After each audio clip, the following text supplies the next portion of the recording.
Welcome to Mic Drop, the podcast where relevancy is irrelevant and we don't give a shit about your feelings.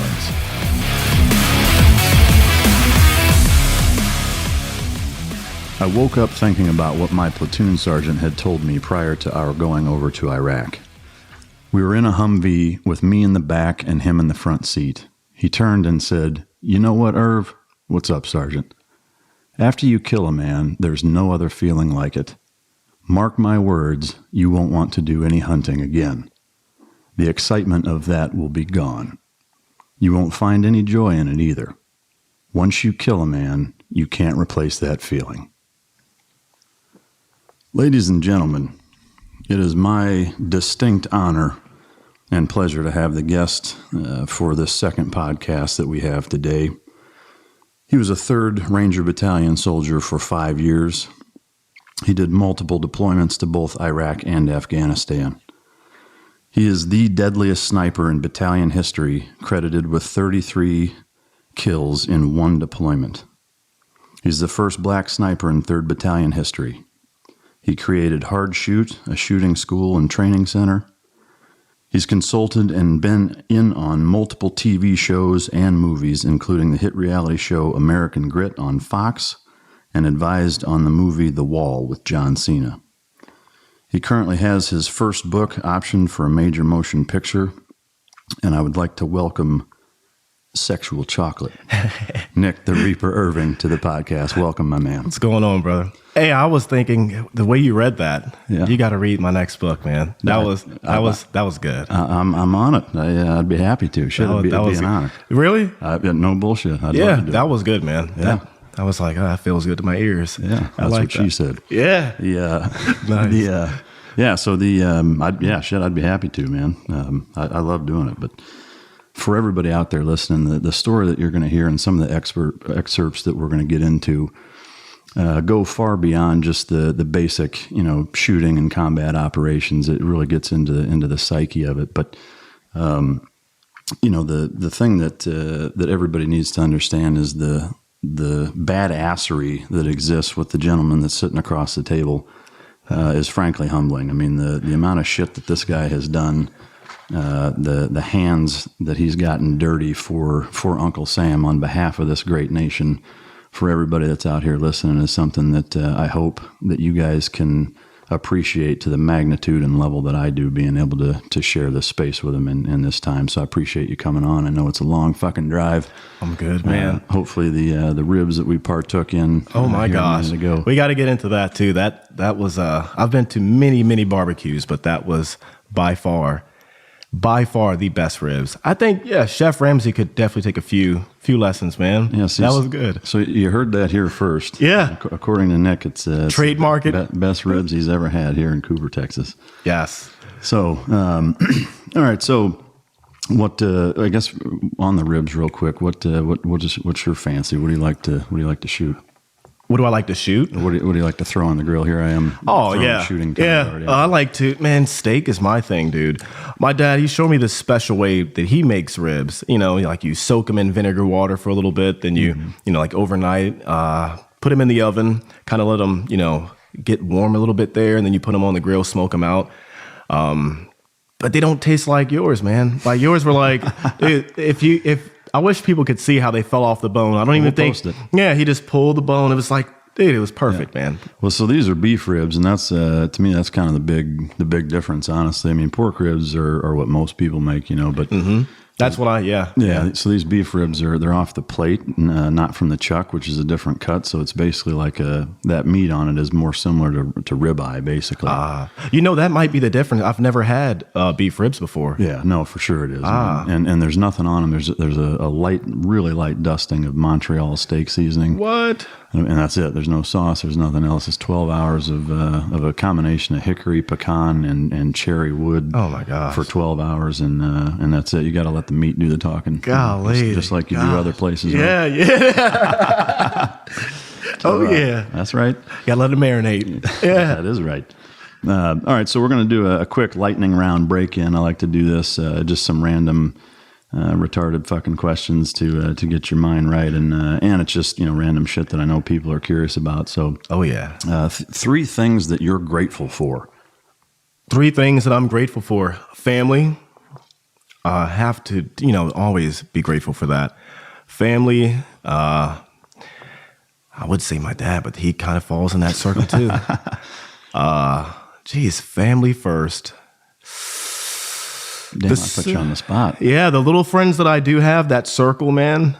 The understanding. I think understanding of friendship and, I think that's what I'm grateful for too. Having the trials and tribulations or whatever, finding that, whatever that mythological thing that people talk about of, keep your circle small. Oh, yeah. There was a lot of big circles, that happened to get there. So I'm thankful for all the failures, man. I think that's one of the things that I'm really grateful for. Yeah. Failing a lot and learning from those mistakes.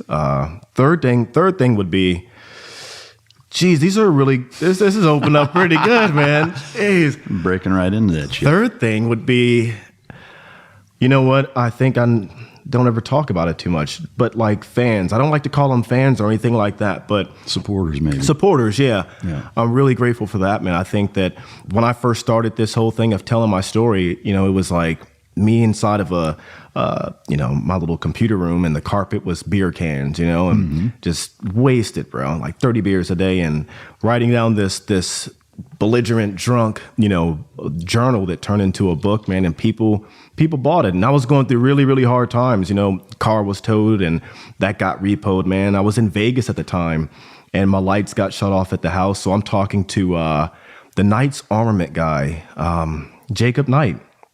We just got done playing, I watched him play poker and he won like $1,000 or something like that. And he was like, here, man, he heard my story of, the SR-25 and stuff. He was like, pay your light bill. I was like, geez, I needed that. And then from there, man, it was just people wanting to hear the story and never understanding what that could do, to someone else or how it could benefit them and help me at the same time. I think, I'm really, grateful for that and just the supporters. Yeah. No, I hear you 100%. I mean, one of the things that I think is really cool to sit down with you is how similar some of our experiences in terms of from the time we got out till now are. And same thing, I had some pretty rough times in that transition and getting out, not knowing what the fuck I'm doing and where to go and what to try and all that shit. And there's, a number of times where I was like looking at my bank account, like, God damn, I don't know how I'm going to feed my family, and just sticking with it. But same thing, man, like that. That's the hard part. Yeah. that support that you get from the people that truly give a fuck what you're doing. Yeah. Man, it's, if not for them, you and I wouldn't be here. Oh, dude, I've sit on my back porch twice, I can recall, with the Glock, man. Yeah. 1 round, you know what I mean? Yeah. So yeah, definitely. That's deep, man. I appreciate it. What does your morning routine look like? Obviously when you're traveling, it's different, but just day to day, like what does Nick Irving do first thing in the morning after you just piss excellence and scratch your ass? Dude, I mainly piss caffeine now, man. My work hours, I've been getting into like understanding myself a little bit more, reading a lot of, guys who I look up to and their work ethic, Steve Jobs, Bill Gates, Nikola Tesla, Thomas Edison, those guys, and their work ethic. And, Thomas Edison, a guy like that works 72 hours flat, just straight, and I'm like, well, that set him apart from, me and what made him become great, or what I consider to be, iconic or legendary or influential. And Stephen King, I look at those guys and they just kind of base my life off of theirs. And everyone wakes up early. I think people, they forget how much of the, day they lose when you sleep in and stuff like that. So I usually wake up around 6 or 7 o'clock. I don't get much sleep, man. I've been in this like writing phase now. So I'll crank out as much as I possibly can, maybe go to bed around 3 or something like that. And so are you writing late at night or first thing in the morning? Dude, I start when the brain juice is like, as soon as I get, I call it a vibe, man. I sit in front of, this sounds weird. So wake up 6 o'clock. And if nothing hits me in that first hour or so, I'm not ashamed to admit it, but I'll take a nap, a power nap. After that power nap, I wake back up, and usually that's where like, I can, I remember like a portion of a dream or something like that. And then that dream turns into, or manifests itself into like a theory or a philosophy or something. Then that philosophy, what I'm writing now, turns into a chapter. So I'm writing this book called Mindful Thoughts, and it's like just a bunch of philosophy, kind of on a quantum level, but spoken in layman's terms in a story format. So I have to kind of like, get in that mindset. I've been doing that for a few months now. A lot of reading too. Yeah. Cranked out a few quantum physics and quantum theory books. So that's fucking badass, man. That's cool as shit. I know, for me, I think same thing, looking at successful people or even just interesting people and seeing how they start the day. Like to me, it says a lot about somebody based on what the first fucking, hour of your day looks like, Meditation too is a big thing. Yeah. But I mainly do that right before I go to bed, like an hour before. Yeah. And it's a pretty long process, in depth. Some people might say it's the Illuminati. I don't know. Yeah. But it's... I wouldn't doubt it. Yeah, I can't say, man. I can't say. No. Good shit. All right. Just a brief synopsis of your workout regimen. Obviously, if you're not following Nick on Instagram and other social media platforms, by all means do it. You're a pretty yoked out dude. And I know everybody, they always ask a lot of us, like, what do you guys do to stay in shape? Whatever. Yeah. And so I always like to ask guys that are active, kind of what do you do to keep that up? I'm blessed with really, really good black jeans, I guess, man, or something like that. I mean, I work out, but I think one of the problems is having a gym inside my home. It's a prison style gym, just bench press, some dumbbells and stuff like that. But I mean, waking up to get that motivation, like I feel it now. When I was, 21, 22 years old, I get wasted at the bar. I won't sleep for a couple of days and I'm banging out, 300, on a PT test or something like that. Nowadays, man, it's like, stick to the basics, pump a few weights until I get a good pump. I just want to be able to make sure, because I'm not like a 6'6", or whatever, big guy. So it's like everything that I have, it has to be there, like a little pit bull or something like that. Yeah. Explosive energy, just like as long as I can bench press, 250, 300 pounds a couple of times, I'm pretty well off. Yeah. But I don't go as in depth as I used to. I think that my bones or something, man. It's just, I've been taking my fish oils and stuff like that. But, there's a few days where I wake up and I'm like, oh, I probably shouldn't have lifted that much or something like that. You feel those little tweaks and pinches, man. Yeah. But yeah. You just drink the Panther piss right out. Yeah. I call my dad up and I'm like, hey, Dad, I need some more jeans, That's right. Favorite CCW gun? I know, and I'll caveat that with, I know, like for me, it depends, Yeah. But I have, like while there's a few different platforms I roll with, there's one in particular that I prefer, but I'm curious to get... Glock 23. 23? Yeah, 23. Glock 23. I used to do the 22, but that was just too long, so I started carrying the Glock 23. Yeah. I was going to switch to the SIG just because of the ergonomics with it. I kind of like the, how the sights come up on my, when I draw the weapon. But I'm just familiar with the Glock, man. I think it's just, I don't know. I'm into fine motor skills and gross motor skills. So if I'm scared, I tense up like anybody would. And reaching for a safety or anything like that, I don't want that to become my downfall. Yeah. And I figure that if I am in a situation where I have to use it, the person's really, really close and may have reach or something like that. So I'm trying to just... pull it and shoot. I don't want to have to think about anything. Yeah. It should feel like a punch or something. But the 23 over, say, a 19 or 17, you're more... Oh, wow, yeah. You're bigger on that caliber as opposed to another. I love the 40 cal, yeah. Love the 40 cal. After training with ATF, the undercover ATF guys, and they had the SR-25s, and their choice of pistol round was the 40 cal. And just kind of grew with that. Yeah. I'm not sure why I necessarily did. I just feel that it has, in my opinion, more, not going to say stopping power. I think it's all about shot placement to begin with. Yeah. I mean, you can pluck somebody with a 22 and, end it. But it's just, I like the 40 cal, man. Yeah. To me, I guess ballistically, not to get too far off on a fucking tangent, but yeah. The 40 is a little snappy. Mm-hmm. I got bitch wrists. Let's be honest, dude. Me too, man. Fucking. I like the 19 just because it's a little more manageable and you get a few more rounds. But I'm with you. Like you see those people with 45s and 357s and 44 mag and stuff. Like if you're not hitting where it needs to go, exactly, it doesn't matter what you're shooting. If you're hitting somebody with a 44 or 45 more than twice should just be like this is what you're going to get automatically. Yeah. More than that, I mean, shot placement, man. Shot placement. No, I'm right there with you. I do like to. This is a free tip for all you assholes listening. Is that rolling with like a little LCR, a little, J frame or something like that, 357 in the car door or in the console. Like that's my car jack gun. Motherfucker comes to the window, he's getting a barn door. But I don't like I always have two, because if you got this shit, inside the waist or whatever, like. You know what I learned? This is going to sound like a groupie, seal groupie, man. But this might not even be cool for you guys, but G.I. Jane, okay? This was like my movie, man. You had me at G.I. I was, but this one quote that this guy, I think it was the instructor, he was like, 2 is 1, 1 is none. And that stuck with me. Yeah. And I was like, oh, okay, I get it, know? So I always, 2 weapons and one for the car, one for carry. And I use different types of ammo too. So I won't use, like in the wintertime, I won't use hollow point. I will use ball just so it won't get clogged up on heavy clothing or something like that. And then vehicles, ball point and stuff. Have you messed with the Hornady critical defense? They yes, got I that have. plug in them that's for that, but they don't expand worth a shit.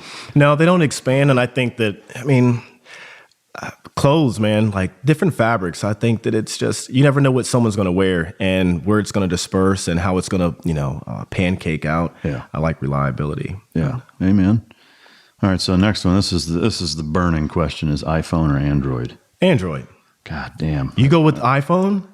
I think the interview's over. Right? iPhone? No, you can't do iPhone, bro.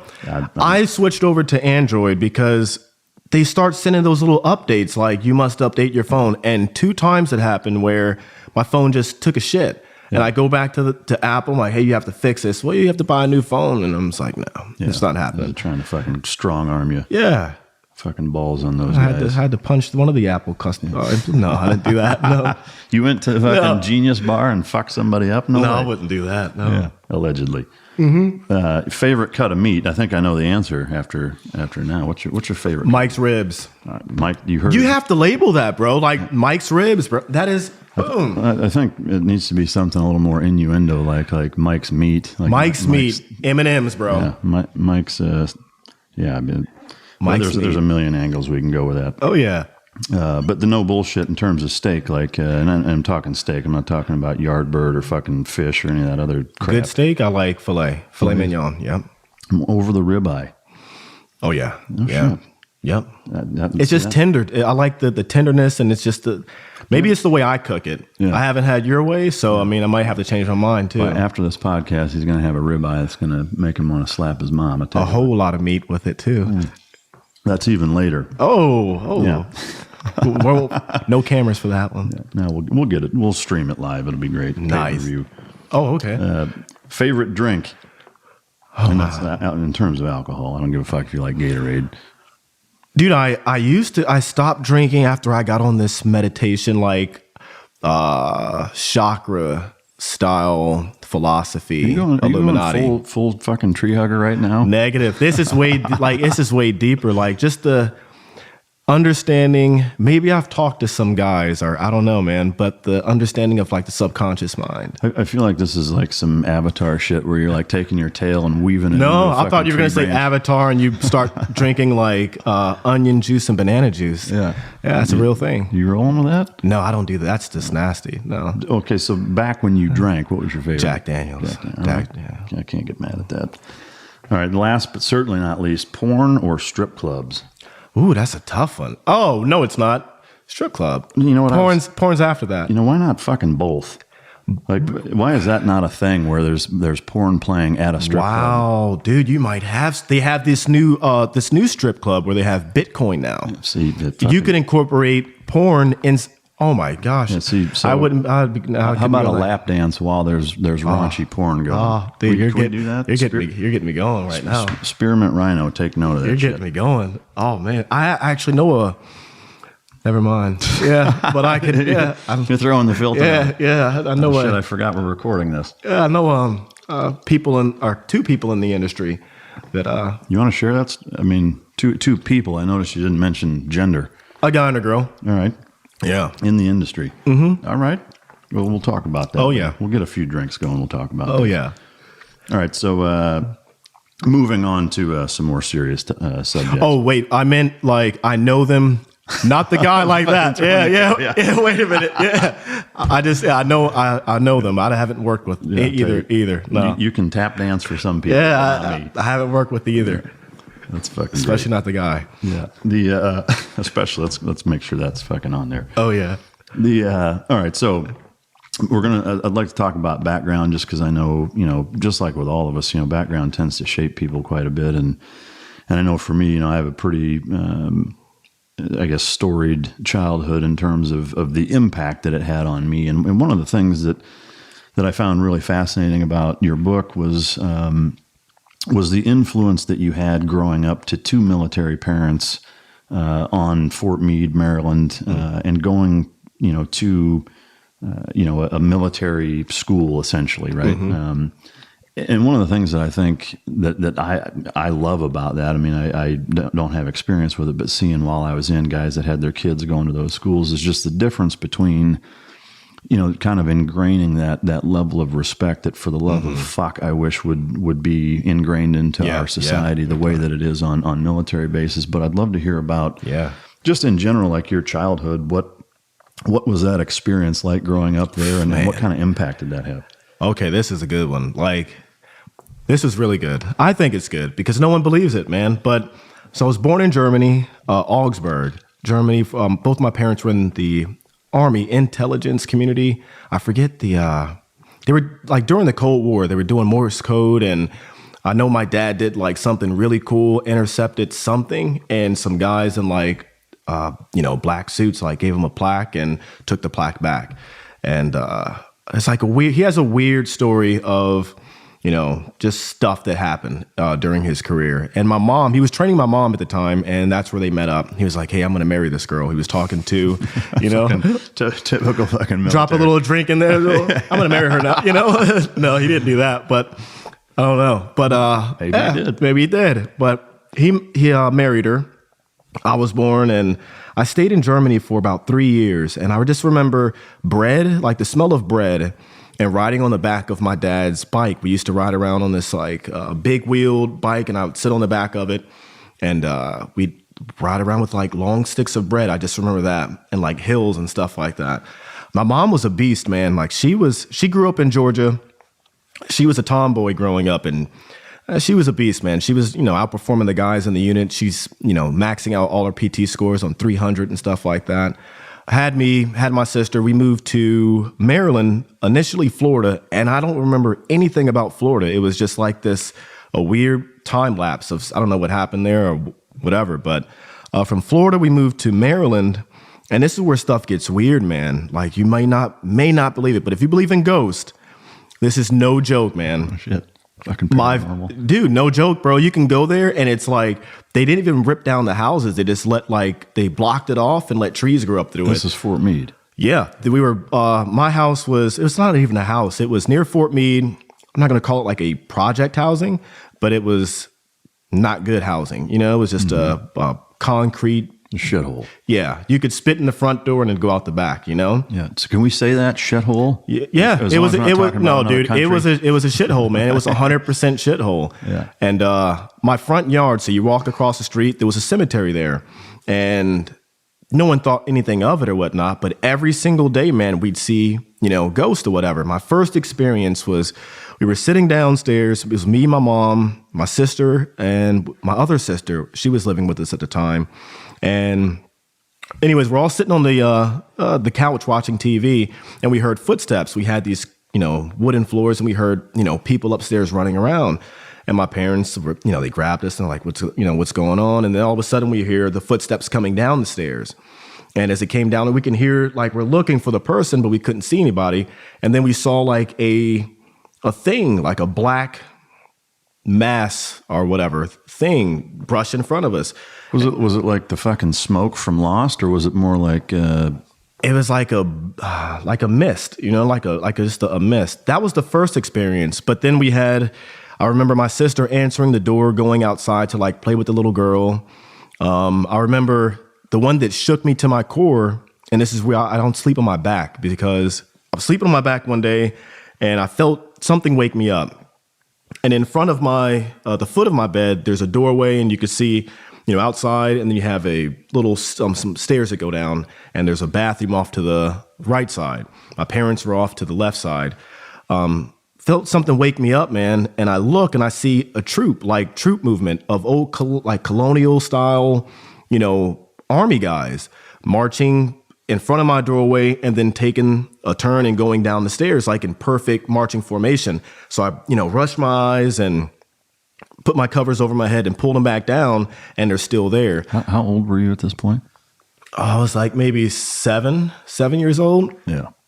And so I'm watching these guys go by, and the last guy, he stops in the doorway and he stares at me, and I, put my sheets over my head and I look back, and then he's starting to come like at a fast pace into my room, and I get up, run, not through him, but I just, I guess you could say through him, ran into the bathroom. I didn't want to go downstairs because that's where they were all going.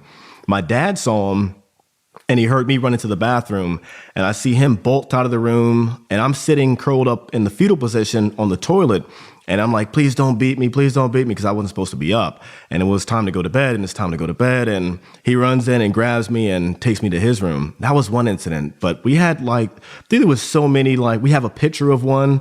No shit. Yeah. Did he see the soldiers the way you? Oh, yeah. No, we all saw him. That's a fucking trip. Dude, we saw, there was one guy downstairs, kneeling on where our kitchen was. He was just, and we had a downstairs basement, bro. That thing was scary. We had a Jack in the Box set in the corner.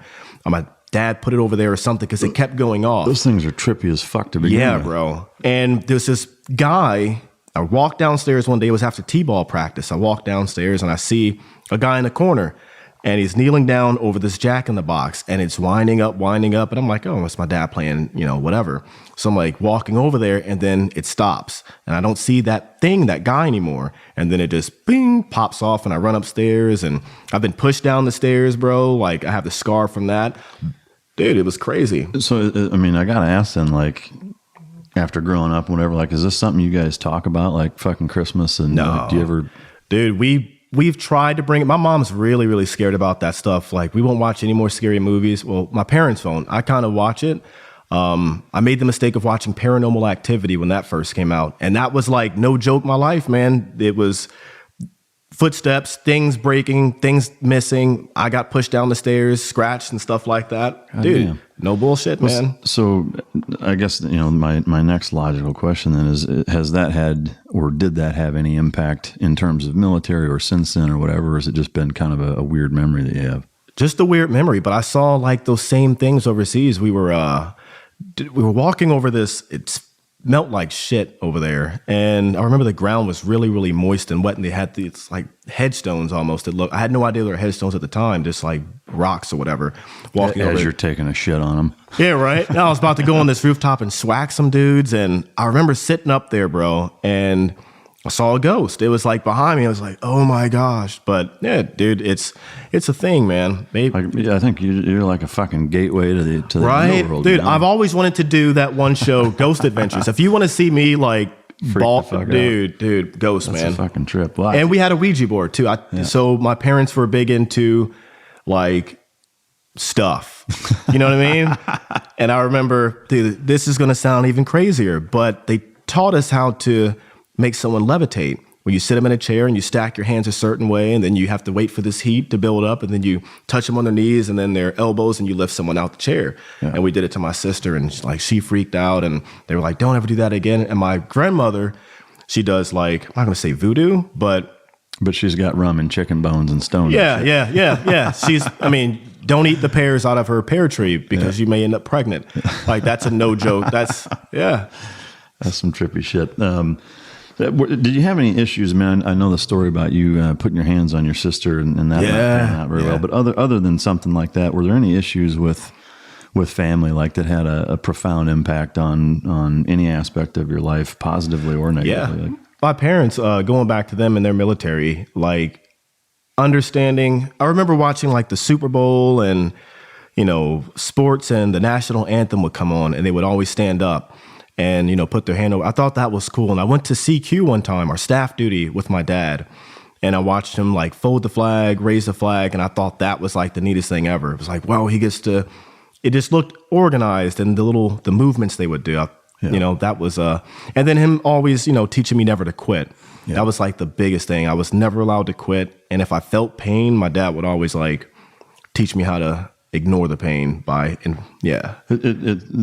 kind of the overarching gist that I get from reading it is that and you know, again, my situation was pretty fucking similar in terms of my dad playing a big role in inspiring to do what I did, but would you say that he was kind of the sole inspiration for wanting to join? Dude, he bought me all the Navy SEAL books, man. He took me to the library. He used to drive me down to Annapolis and then Ocean City, like 3-hour drive. And he'd make me run 2 miles on the beach and then hop in the water and swim with all my, you know, he'd have the printout of the Navy SEAL PT test and all that. Then they enrolled me. He got me in contact with an SF guy and taught me how to swim, and was cranking out, you know, the SEAL PT test. I went to the Baby SEAL program for the Sea Cadets, and it was like a 500-meter swim in 12 minutes, 30 seconds or something like that.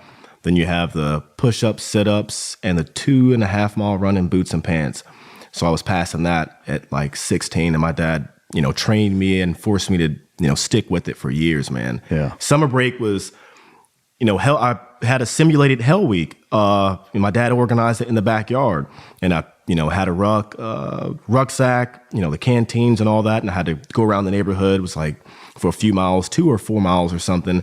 And then in the backyard, he had like obstacles and stuff, and I would climb a rope, do push-ups, and I didn't sleep. And I was 15, 16. I didn't sleep for 2 days, and my dad kept me up. And he's like, keep working out, you know, push-ups, sit-ups, and had this little regimen, and I wasn't allowed to go to sleep for 2 days. So it's like fucking before American Ninja Warrior, but on fucking steroids. Yeah, that's good shit.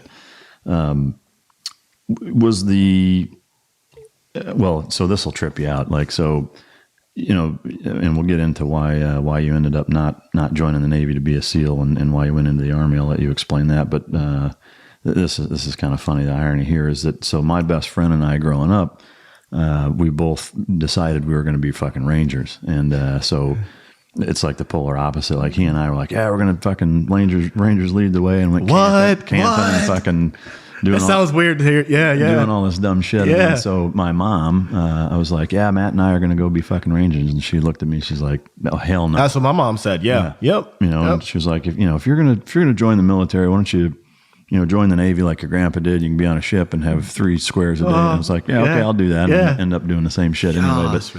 But yeah, so I initially wanted to be a Ranger, and ended up a SEAL. And so she made you like change your mind? Is that what it was? I mean, ultimately she was just like, I don't want you joining the fucking Army. I was like, all right, I guess I'll join the Navy. But you know, at the same time, I read an article in Popular Mechanics that helped transfer that. Popular Mechanics. Was there a SEAL article in there? Yeah, and I read that, dude. Yeah. I read that. Yeah. I don't know how many. Like, shout out to fucking Popular Mechanics. Right. Like, I don't know how many SEALs that they inspired to come in after reading that, because it was the first time it was like a legitimate publication. It wasn't like, you know, SOF or, you know. I know it, dude. Oh my gosh, the memories, man. Yeah. So I read that, and I was like, God damn, look at these guns, and they're fucking diving and jumping and fucking, you know. Doing all this shit, I was like, I got to do that, you know. Yeah. But originally I wanted to be a Ranger. So you were hell bent on being a SEAL, and you were getting all ready, and then you know, you get ready to join up, and what happened?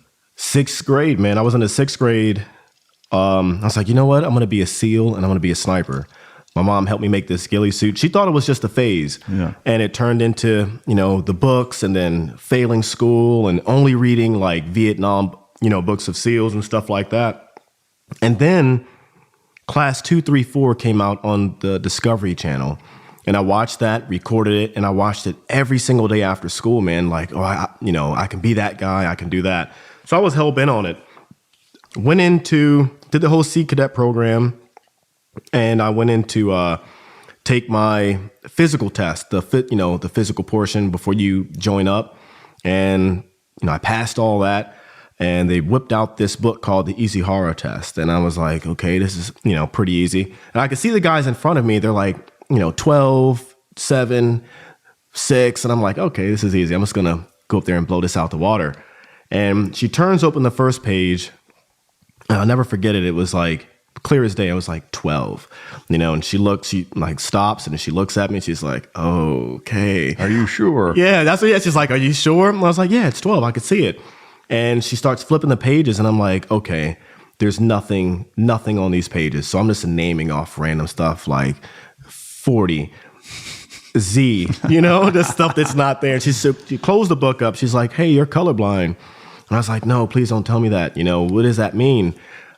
She's like, well, you can't be a SEAL or anything, or infantry or anything like that for that matter. No guns, no anything. So I cried. I went home and we had dial-up. So I, waited for the dial-up to work and I made sure my parents wouldn't answer the phone or anything like that. Cause I was like, hey, I have to study for this easy horror test. It's a colorblind test, right? So I pulled up every single possible combination that I could find on the internet and printed them out and I studied them. And I was studying like the dots in there, okay, I can see these two dots. These two dots mean, the solution, it would give the answer is that. So I tried to remember that.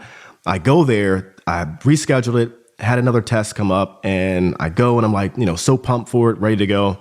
And they like totally screwed over that entire test. It wasn't what I expected. It was a different test. And she flips it open and start failing that one. But I had a Army nurse hear my story and she was like, come over to my office. And she took me over there and, we talked a little bit. That's all we did. This sounds like a start to a porn. I know, right? Come into my office. Yeah, we start talking and she opens up the book and she's like, what number do you see on this first page? I was like, I see 12. It's 100% 12. And she says, okay. And she traced it with her finger. And I was like, I see where this is going. So she flips the page and she starts tracing over all the numbers. And I still have the medical test. It was 0 out of 14 PIPS, whatever that means. And then I was, 14 out of 14, perfectly good, no color vision. I could see now. And they were like, well, now you're in the Army. What do you want to do? And I was like, well, what do you guys have the closest thing to being a Navy SEAL? And they were like, well, Green Berets and Rangers. And I was like, Green Beret, I guess. But then looked at my ASVAB score and that didn't work out. So I was like, give me Rangers. And I had no idea what a Ranger was or anything. I saw them in Black Hawk Down, but I didn't really know. I just knew what Delta Force was. Those were the guys doing the cool stuff, And I was like, well, I guess I'll just do Rangers. And then after that, go on to Green Beret and, something. And that's how it started, man. And I wound up in basic training and wanted to quit there, coming out of high school and not being used to that environment, like waking up at 4 a.m. Dude, no, no. Making up your bed. I made up my bed one time in basic, one time, and I slept underneath. On top or underneath. Yeah. I was like, I'm not doing this again. I could get an extra 30 minutes of sleep, man. But I know you got rolled the fuck up doing that. Oh, yeah. Oh, yeah. Yeah, fucking pain. Weapons maintenance. I'm like doing the weapons. Put this right here. Going to Oh yeah, it's priceless. One of the things I'm curious, especially because 9/11 is such a a big day in our nation's history, especially for kind of our generation, et cetera. Where were you and what impacted that? Oh wow, yeah. I was in biology class, ninth grade. We were sitting in class, and I remember like the one teacher came in and she's like, hey, there's a small commuter plane hit the building. And I was like, I don't even know what a World Trade Center is, And they pulled it up on the TV. And I remember seeing the building smoke. And then all of a sudden, like kids' phones start going off. And us being close to NSA at the time, our school went on lockdown. And we had like a mixture of kids in our school. We had military kids, and then we had kids who were not military kids, who were from a different background, demographic, way of life. And yeah, just way of life, man. And near Baltimore and stuff like that and DC area, they started running out of the school, like hopping over, desk, and it's just like mayhem. And then we start freaking out. I had my best friend, Andre. We, still friends to this day. We've been through a lot together, like court at a young age, everything, man. And, we ran about a mile to go pick up our sisters. They were at a middle school, like a mile away from our school.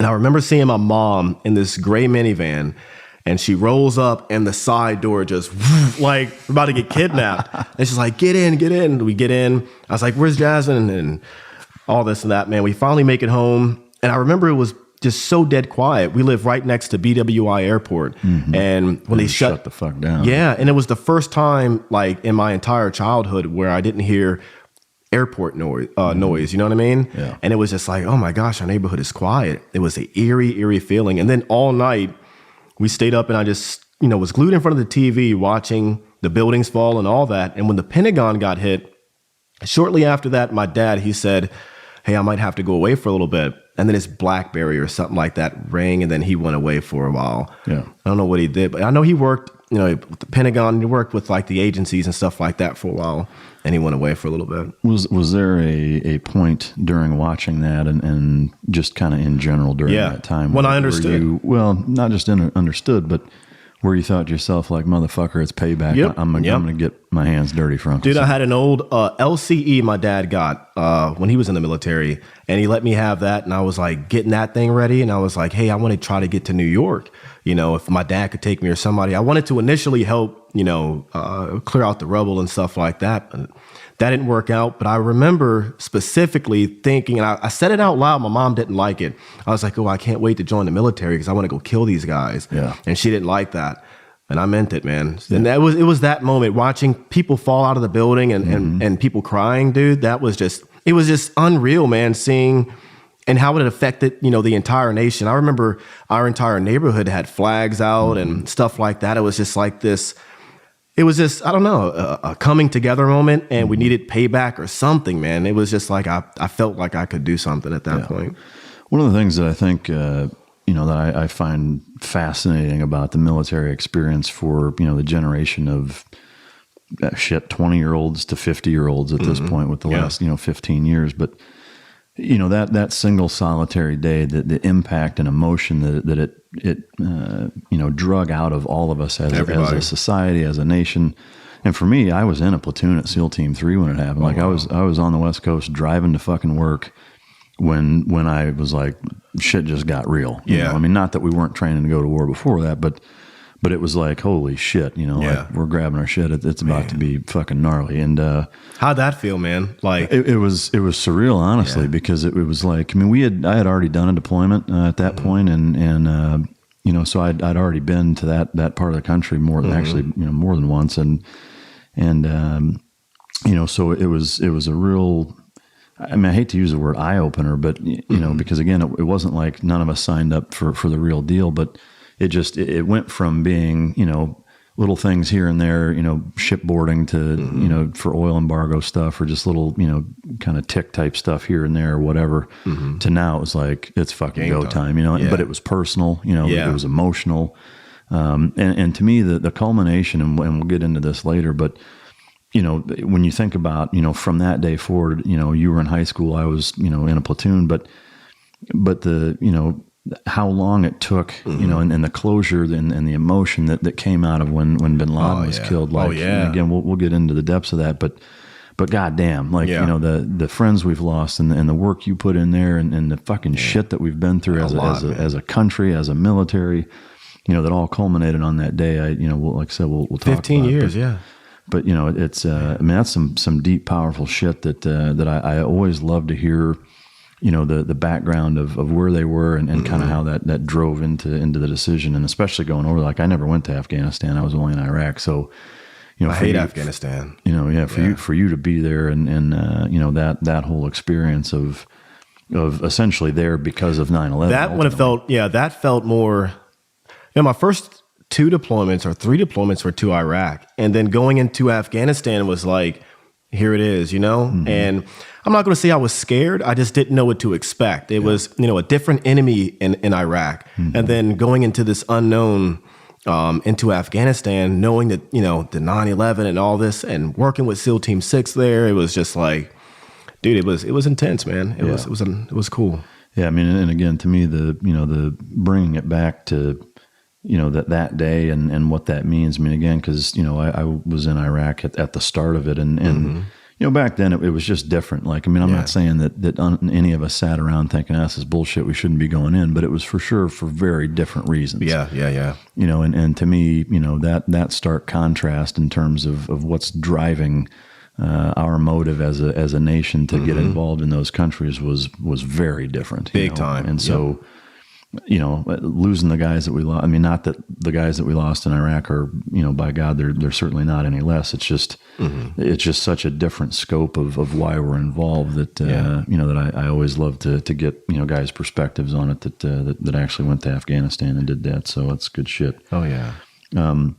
There's a number of excerpts that I've pulled from the book that to me struck me as both, not just interesting for the listener, but also from kind of a deeper psychology standpoint of what it meant to you and how it felt. And I'd like to get into them and just, read them and talk to you about them. Before I do that, I just wanted to give a quick shout out to the author, Gary Brozek, because I worked with him on my 2 books and you worked with him on his 2. What I thought was pretty fucking cool was in reading yours is seeing the similarities in tone and kind of personality that he has. And, between the 2 of us, we've probably had 2,000 conversations. Oh with the my guy. gosh, bro. Yeah. But anyway, shout out to Gary Brozek. He did a really good job for all of us, but big time. So, in terms of the kind of what I wanted to read, I'm just going to read it and I want to get your take on it.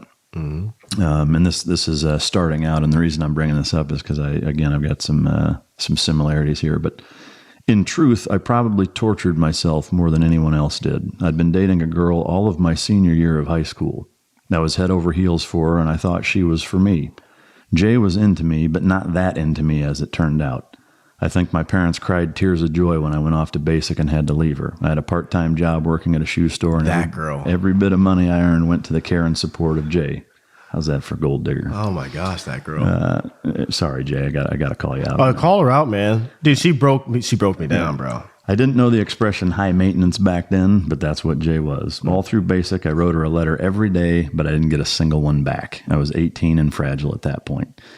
So the reason I bring that up is that, that's a very common thing that happens with military guys. They got the hometown sweetheart and to me, what I think, there's plenty of veterans out there listening that probably have similar experiences, but for those that you aren't, a lot of times I think people assume that we're like, have no emotion, going into it. But it always amazed me at how many people would get broken by that home. Wet toilet paper, man. Yeah. You turn into wet toilet paper, bro.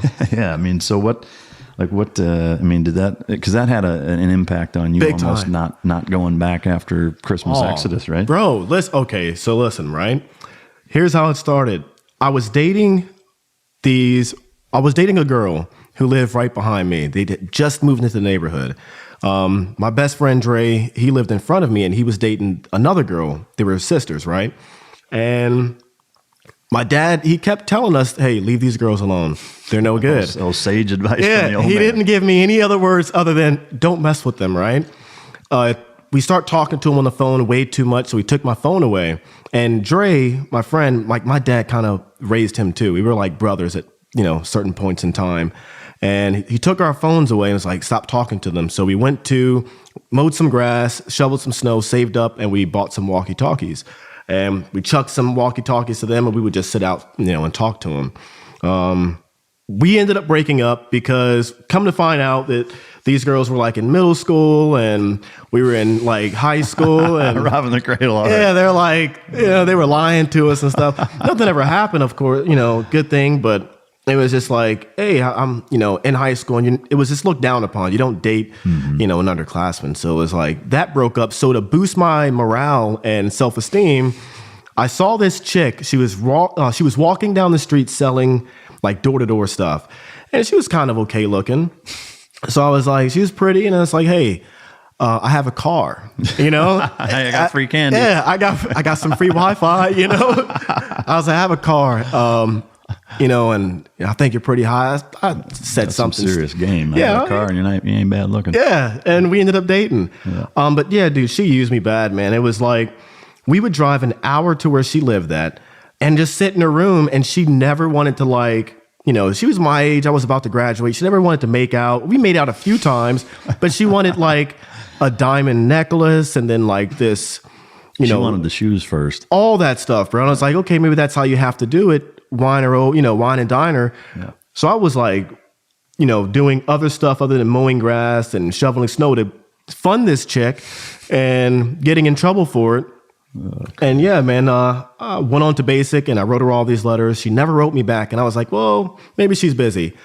Christmas Exodus came around, and I not snuck home, but I was going to surprise her.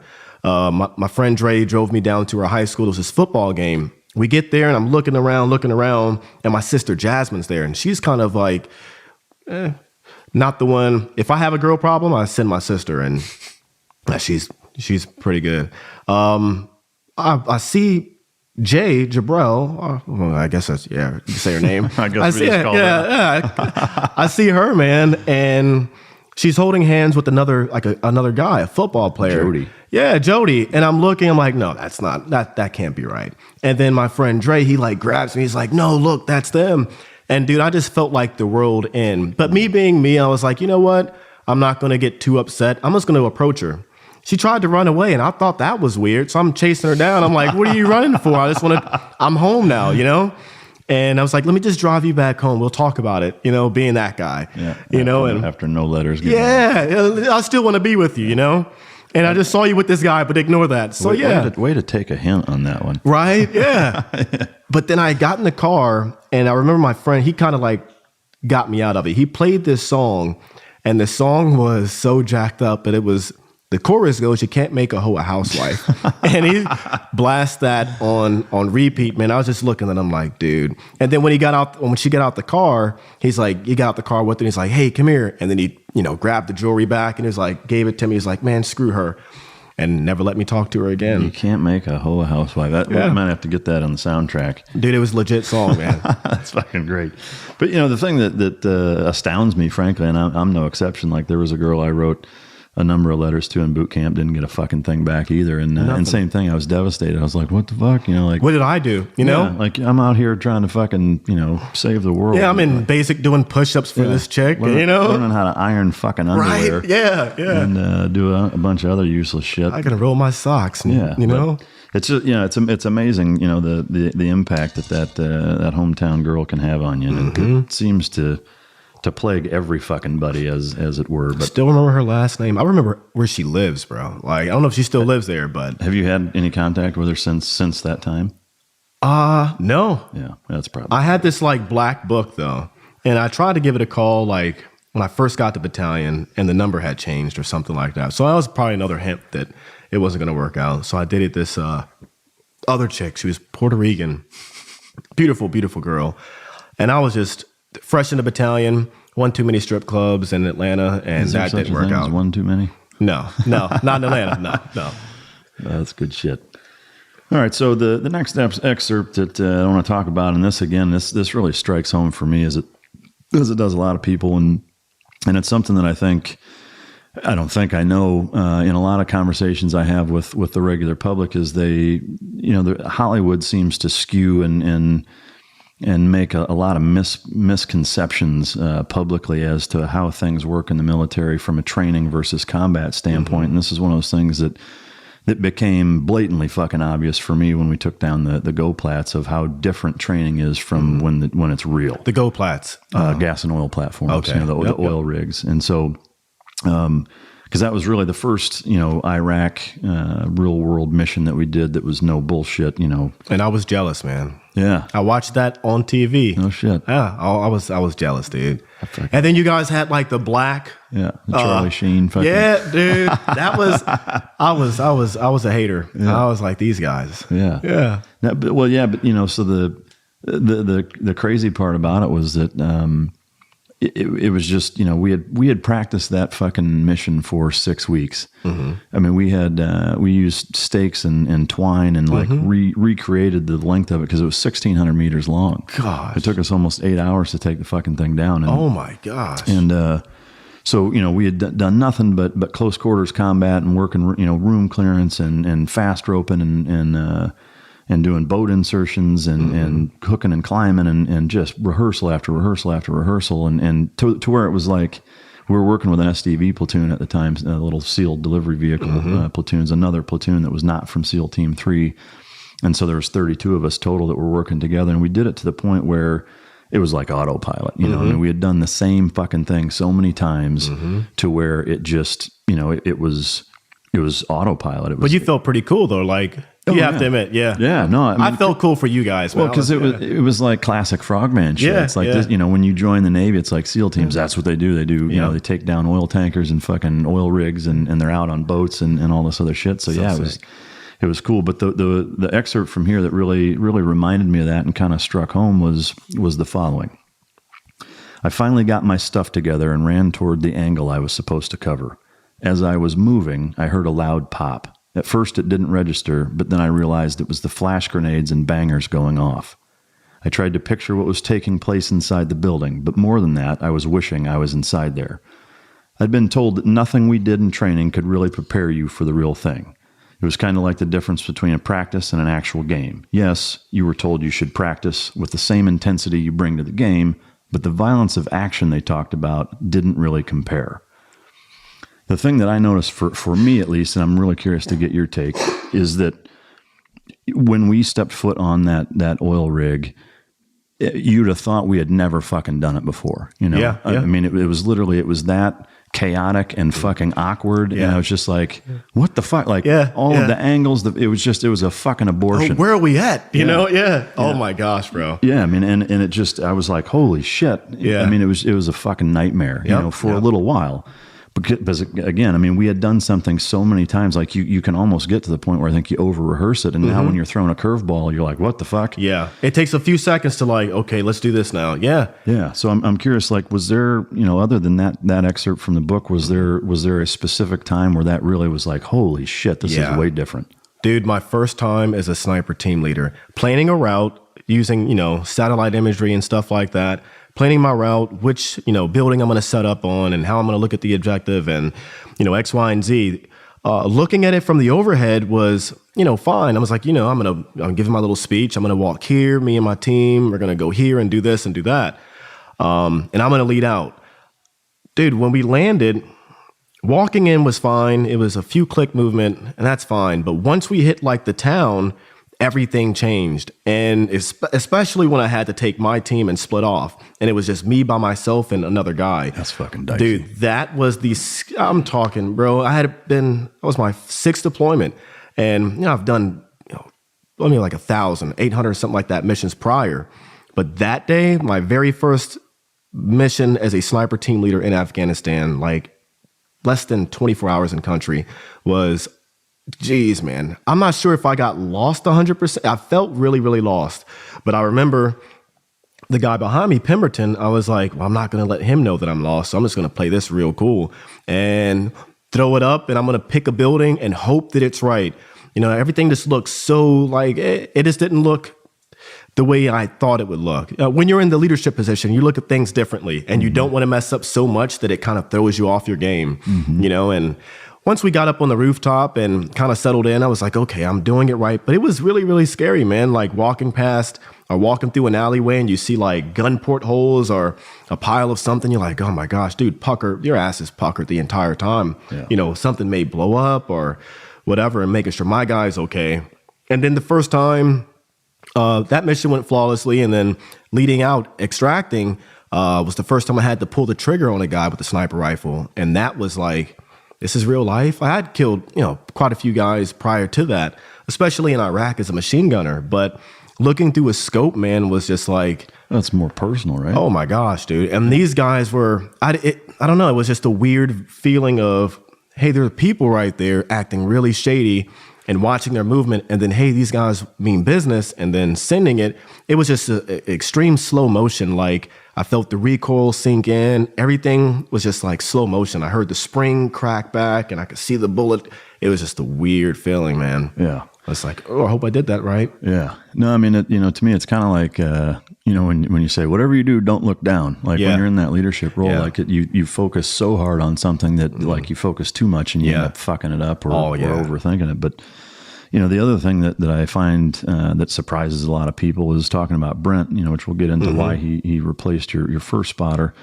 But the excerpt goes like this. Brent had been deployed multiple times and he'd yet to fire on a human target. It just pointed out again how unusual my experience had been, how much trigger time Pemberton and I had in such a short period. We were just 6 weeks shy of ending our 100+ days rotation in country, and Pemberton left with 14 confirmed kills. When I told Brent that, he tipped back in his chair and whistled, "Holy shit." And so, to me, and I know I've got a lot of teammates, and I remember when we got back from Iraq, they were all fucking pissed because we got to go and they didn't and whatever. But just that timing component, like looking at your career and the time that you spent there and the amount of shit that you did, like, could you have maximized the time any more than you did? Like, I don't know how you could have. No, dude. When I first got in, we were doing the 90-day deployments, and per 90 days, we would average about 120 missions. And that's what I was used to, that fast pace. But we were just in the right place, right time to where every deployment, except for one, like we didn't have any, we've had gunfights, but like massive amounts of like, killing bad guys. It was, but it was more like fucking bloodbath. Like, dude, it was groups, fucking big mowing groups, each other. man. Yeah, I remember like driving a striker one time, and it was the weirdest firefight I've ever, kind of almost the weirdest in this trenches all over the place near this Iraqi prison or jail or something like that. And we got ambushed.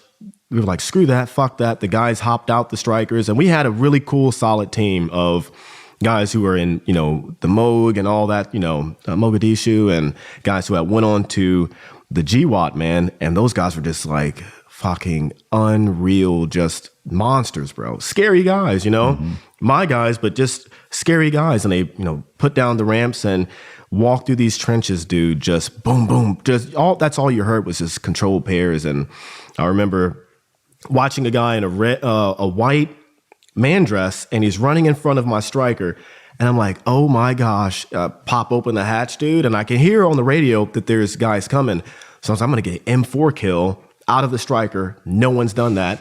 And I was smoking a red cowboy killer, Marlboro Reds, man, and I was smoking that, flicked it, pulled up my M4, and I was so like into the moment, I pushed the magazine release opposed to the trigger, and I was like, I'm tracking this guy, and I remember I was like, oh, I'm gonna lay this guy out, and clink, magazine drops, and I felt like, please, no one saw that. I had one round in there, and boom, luckily, I had the, PEC 2, our LA5 laser on him, and I hit him, grabbed the magazine, put it back in, racked it, and then I just start like, just to make it seem like, no, Oh, it's fucking great, man. And again, that's one of those things where if all you do is watch Hollywood movies and you see like it doesn't go that way. Oh, I got so many stories of like I'm me. just like, God damn it. Dude, I look like a piece of shit the entire time. Just like helmet crooked, It's nighttime. I'm like, I can't see anything, man.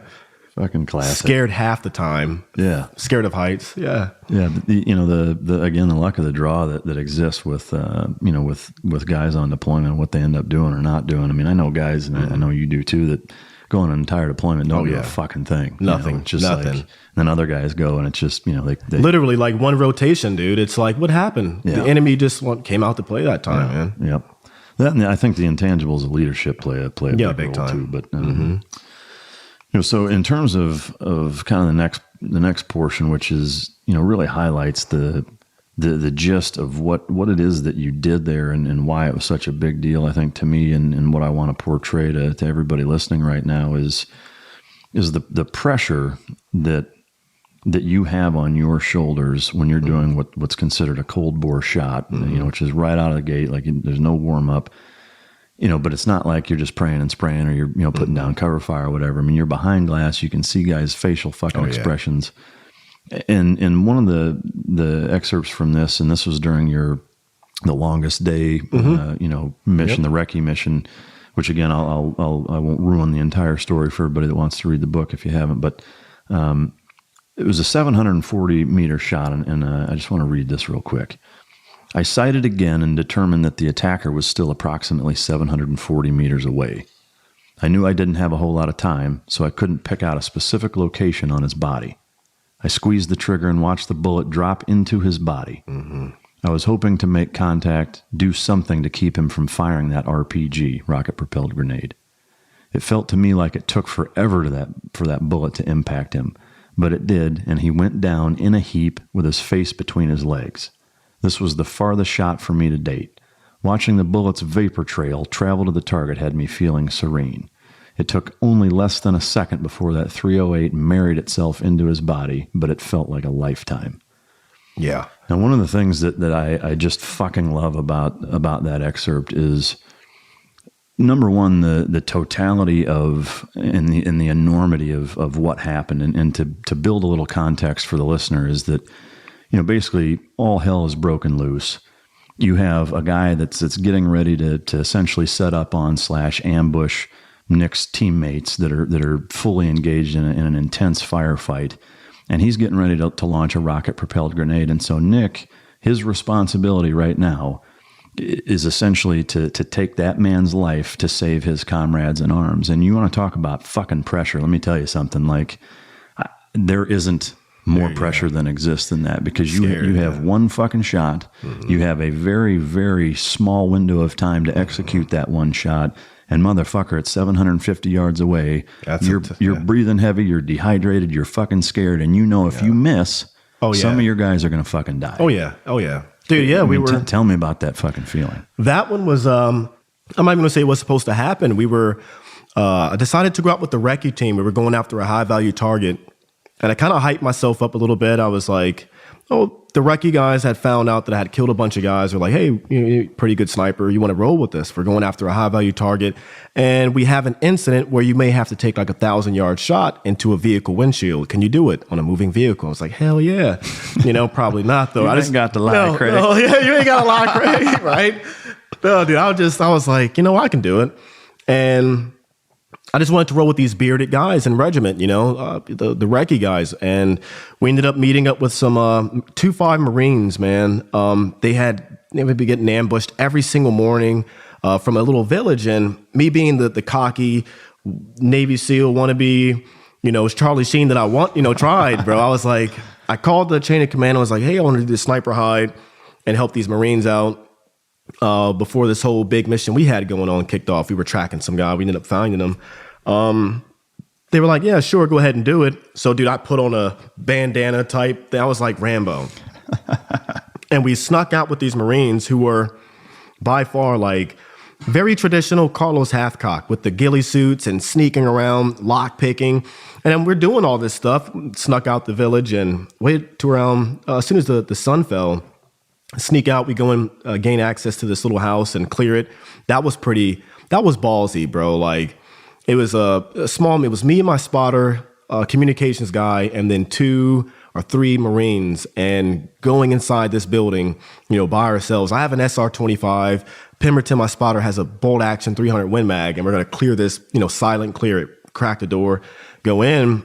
And I smoked about, I don't know, a pack or 2 of cigarettes, man, trying to stay awake. I'm counting, blades of grass, doing anything. Then I'm just going through mathematical equations, just random, like what's 1,000 or 40 times 25.4 is 1,016, and getting my mills and stuff like that, and getting all the wind adjustments of where possibles could be. I knew there was going to be an attack early that morning, so we just waited all night. Morning comes around, and Humvees are coming out from the Marines, and our guys are coming in into this village because nothing had happened. It was just eerily quiet. And as soon as they start rolling in, little pop shots go off, 50 cals are going off at this time.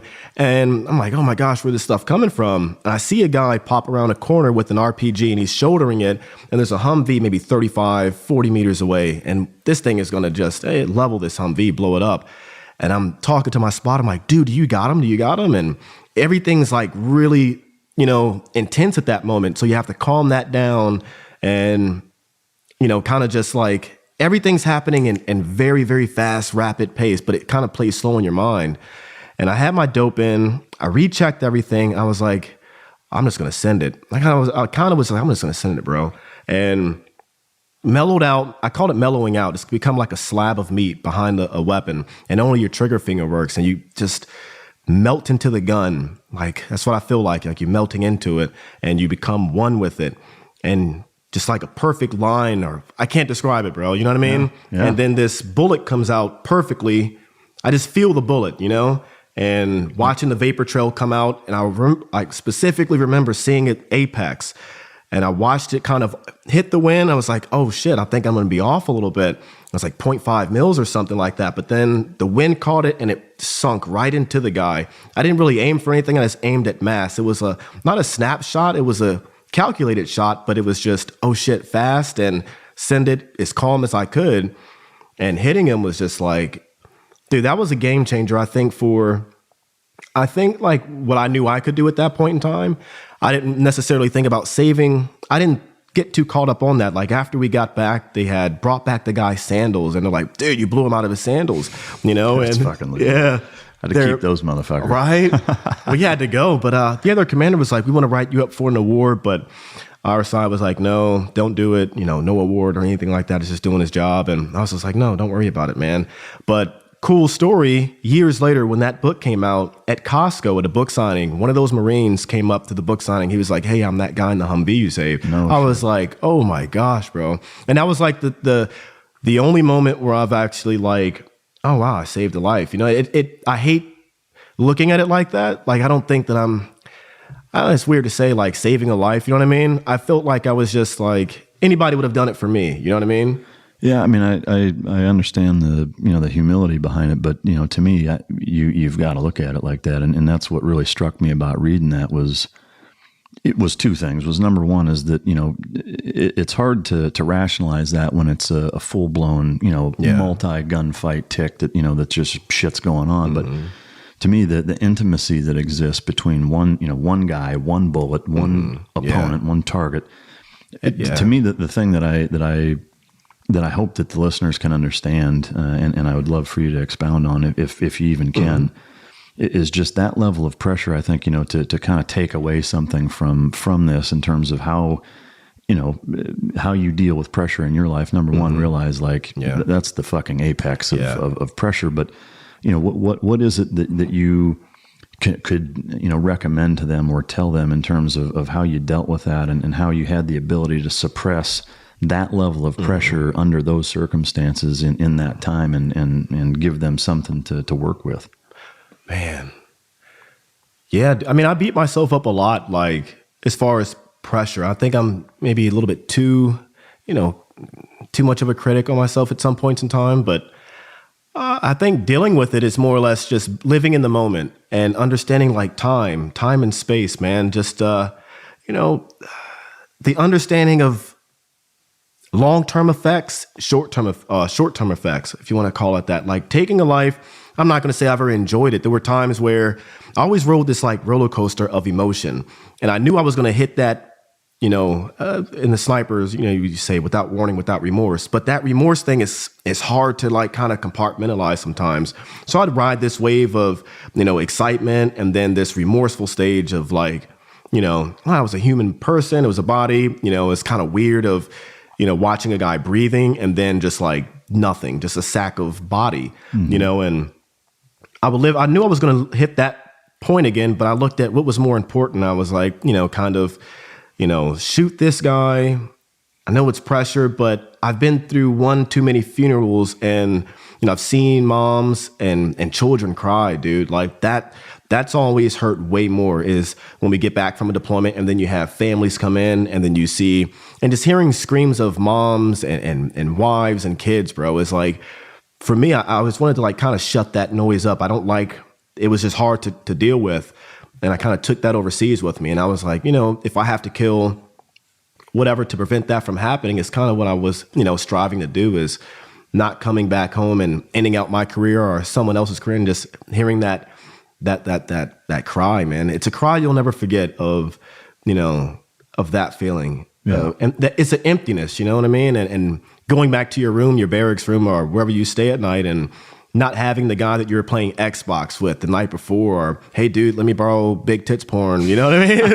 And he's not there. I mean, I got his DVDs. Now you just take it. Yeah, I'll just take it. But it was like, the pressure and stuff was, I kind of felt more or less I was like I had to, you know what I mean? Mm-hmm. That if, regardless of the pressure or anything, it was, I look back at Carlos Hathcock, where he's one of my idols, man. He talks about living inside of a bubble. And he'd make this bubble around him where only him and his gun existed. There was no, nothing else. There was no emotion that could penetrate it. There was no nothing. It was just a void, and living inside that void kind of like negated all the pressure and stuff like that. It was what could go wrong inside this little bubble that I created. You know, if I created this bubble, you know, nothing can go wrong with it. I can kind of put what I want in there, and I throw out all the negative stuff and then focus on exactly what needs to be done. It's just you and the rifle. And I, you know, apply that to life now. I have been through a lot of, you know, it's just as you have, man, like hard times or whatever. And I do look back at my military career and I say, you know, I've been through way worse or pressure, but just, I look at life now like differently, man. I was 20 something years old, and I'm not even old now, you know, per se. But if you look at the average time of a human being, it's like 70 something years, dude. And what is pressure for, you know, a minute or 2 minutes or something like that? You know, 5 years from now, I'll look back at it and won't even be able to kind of conjure up that same exact emotion. I would have had something else that happened that is going to be way more, impactful in my life. So I kind of just learned to, I guess, you know, compartmentalize different types of what's stressful and what's not stressful, you know, and what should I be stressed about right now?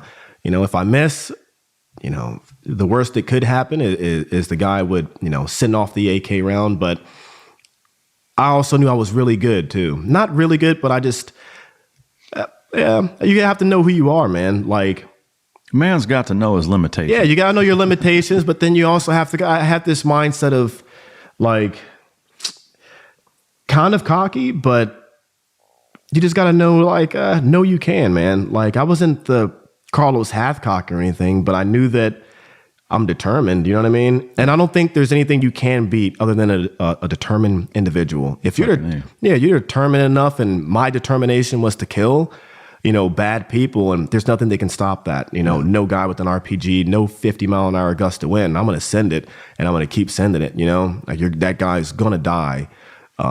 That's kind of how I looked at it. The end result was always going to be the same for me. Yeah, however you got there. Yeah. However, if I had to run 740 meters and sprint and spear the guy, dude, I would have loved to do that. Yeah. I mean, you know. Yeah, no, I think that's sage advice of, compartmentalizing and realizing that the pressure is temporary and very temporary, and working it that way. So that's good stuff. Moving into the next thing, I think, and I know I had a moment that really, this is what triggered this excerpt for me, was the first time we ever actually killed a guy, and were able to examine him afterwards. For me, that was the light switch of like, it was literally, like getting slapped in the face. Like, that could have just as easily been me laying there with them fucking poking me with a stick. Yeah, right. Yeah. You know? And to me, especially from a sniper standpoint, like this next excerpt, I'm assuming, and it sounds like that was kind of a similar moment for you. You say, I tried not to think too much about the Chechen, but in the days that followed, I was still haunted by him. It's one thing to come under fire. That's a random act of violence, and it's what most of war is about. It's just some guy on the other side firing at you because your guys are firing at him. What I experienced was personal. Seeing sniper action from the other side made me realize how calculating the act actually was. Though neither of us had gone out there that day knowing we'd be targets ourselves, that was how it played out, for me especially. Lots of people think war is between armies and governments, or between this platoon and that unit, but it really does sometimes come down to one guy with a gun and another guy with a gun. Oh, yeah. You know, to me, just to build some context for the listener that's not read the book, if you could explain the Chechen and basically another sniper on the other side that now all of a sudden Nick is faced with, and it's just a fascinating fucking story. I love it. Yeah, it was leading right after that 740-yard shot, man. Packed up, we left, planned out for this crazy big mission, going after a really, really high guy up in Afghanistan at the time. I was going on 5 days without sleep, maybe about 45 minutes total, little cat naps here and there, little water. I might have had one bottle of water on that operation.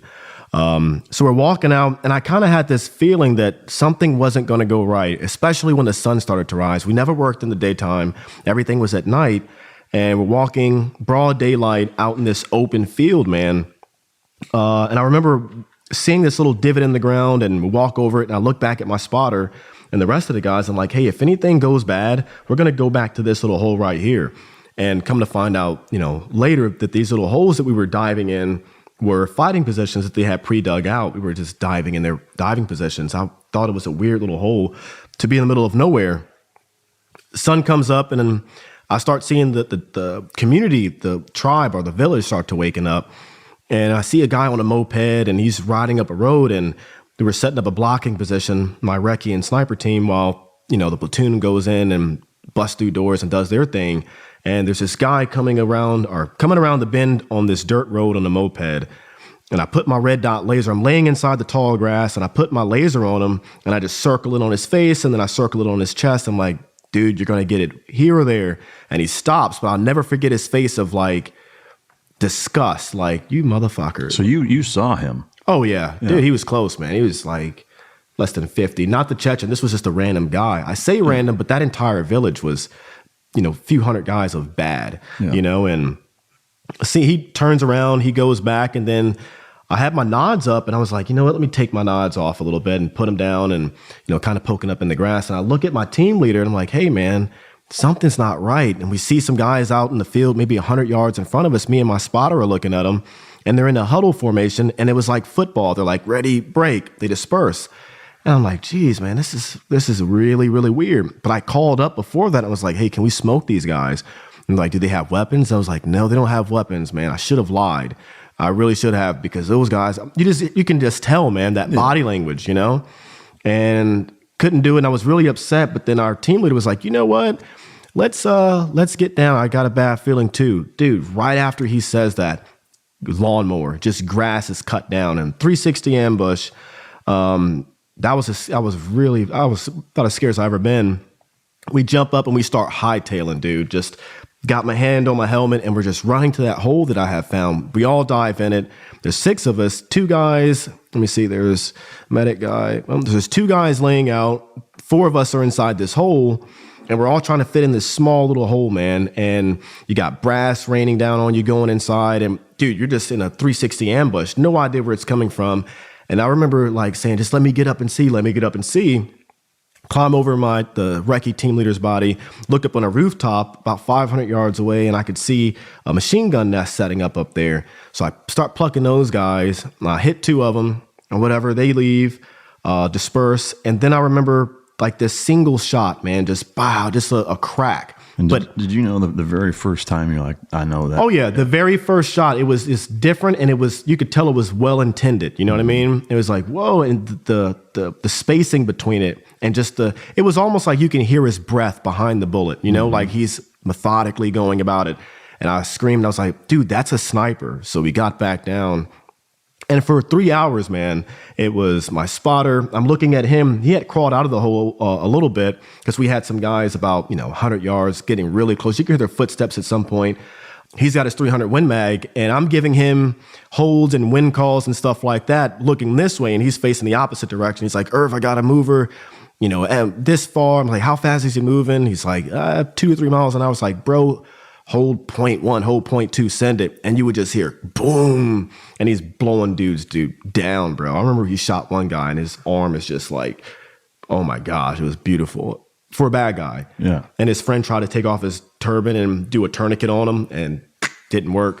Thanks for playing. Right? Yeah, thanks for playing, man. This guy, it was kind of funny the way he was wobbling off, but he was bad, man. And for 3 hours, we're hearing this just a pop. And I look over at my spotter, and dirt's just popping in front of his face. I'm like, bro, move. He's like, I can't.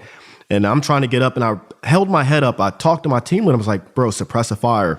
We put our heads up, and our helmets are almost touching, and a bullet cracks right in between it. And I thought, he's hit. I push off of him. He thinks I'm hit, and the medic's screaming. He's just laying out in a star formation, just like hugging ground, bro, as much as he could. There's rounds popping next to their heads and stuff. Anytime you would move, like if you turn your head, bro, it would move the grass, and he'd aim right there and send it. And it's just like grass popping up, cutting. It was insane.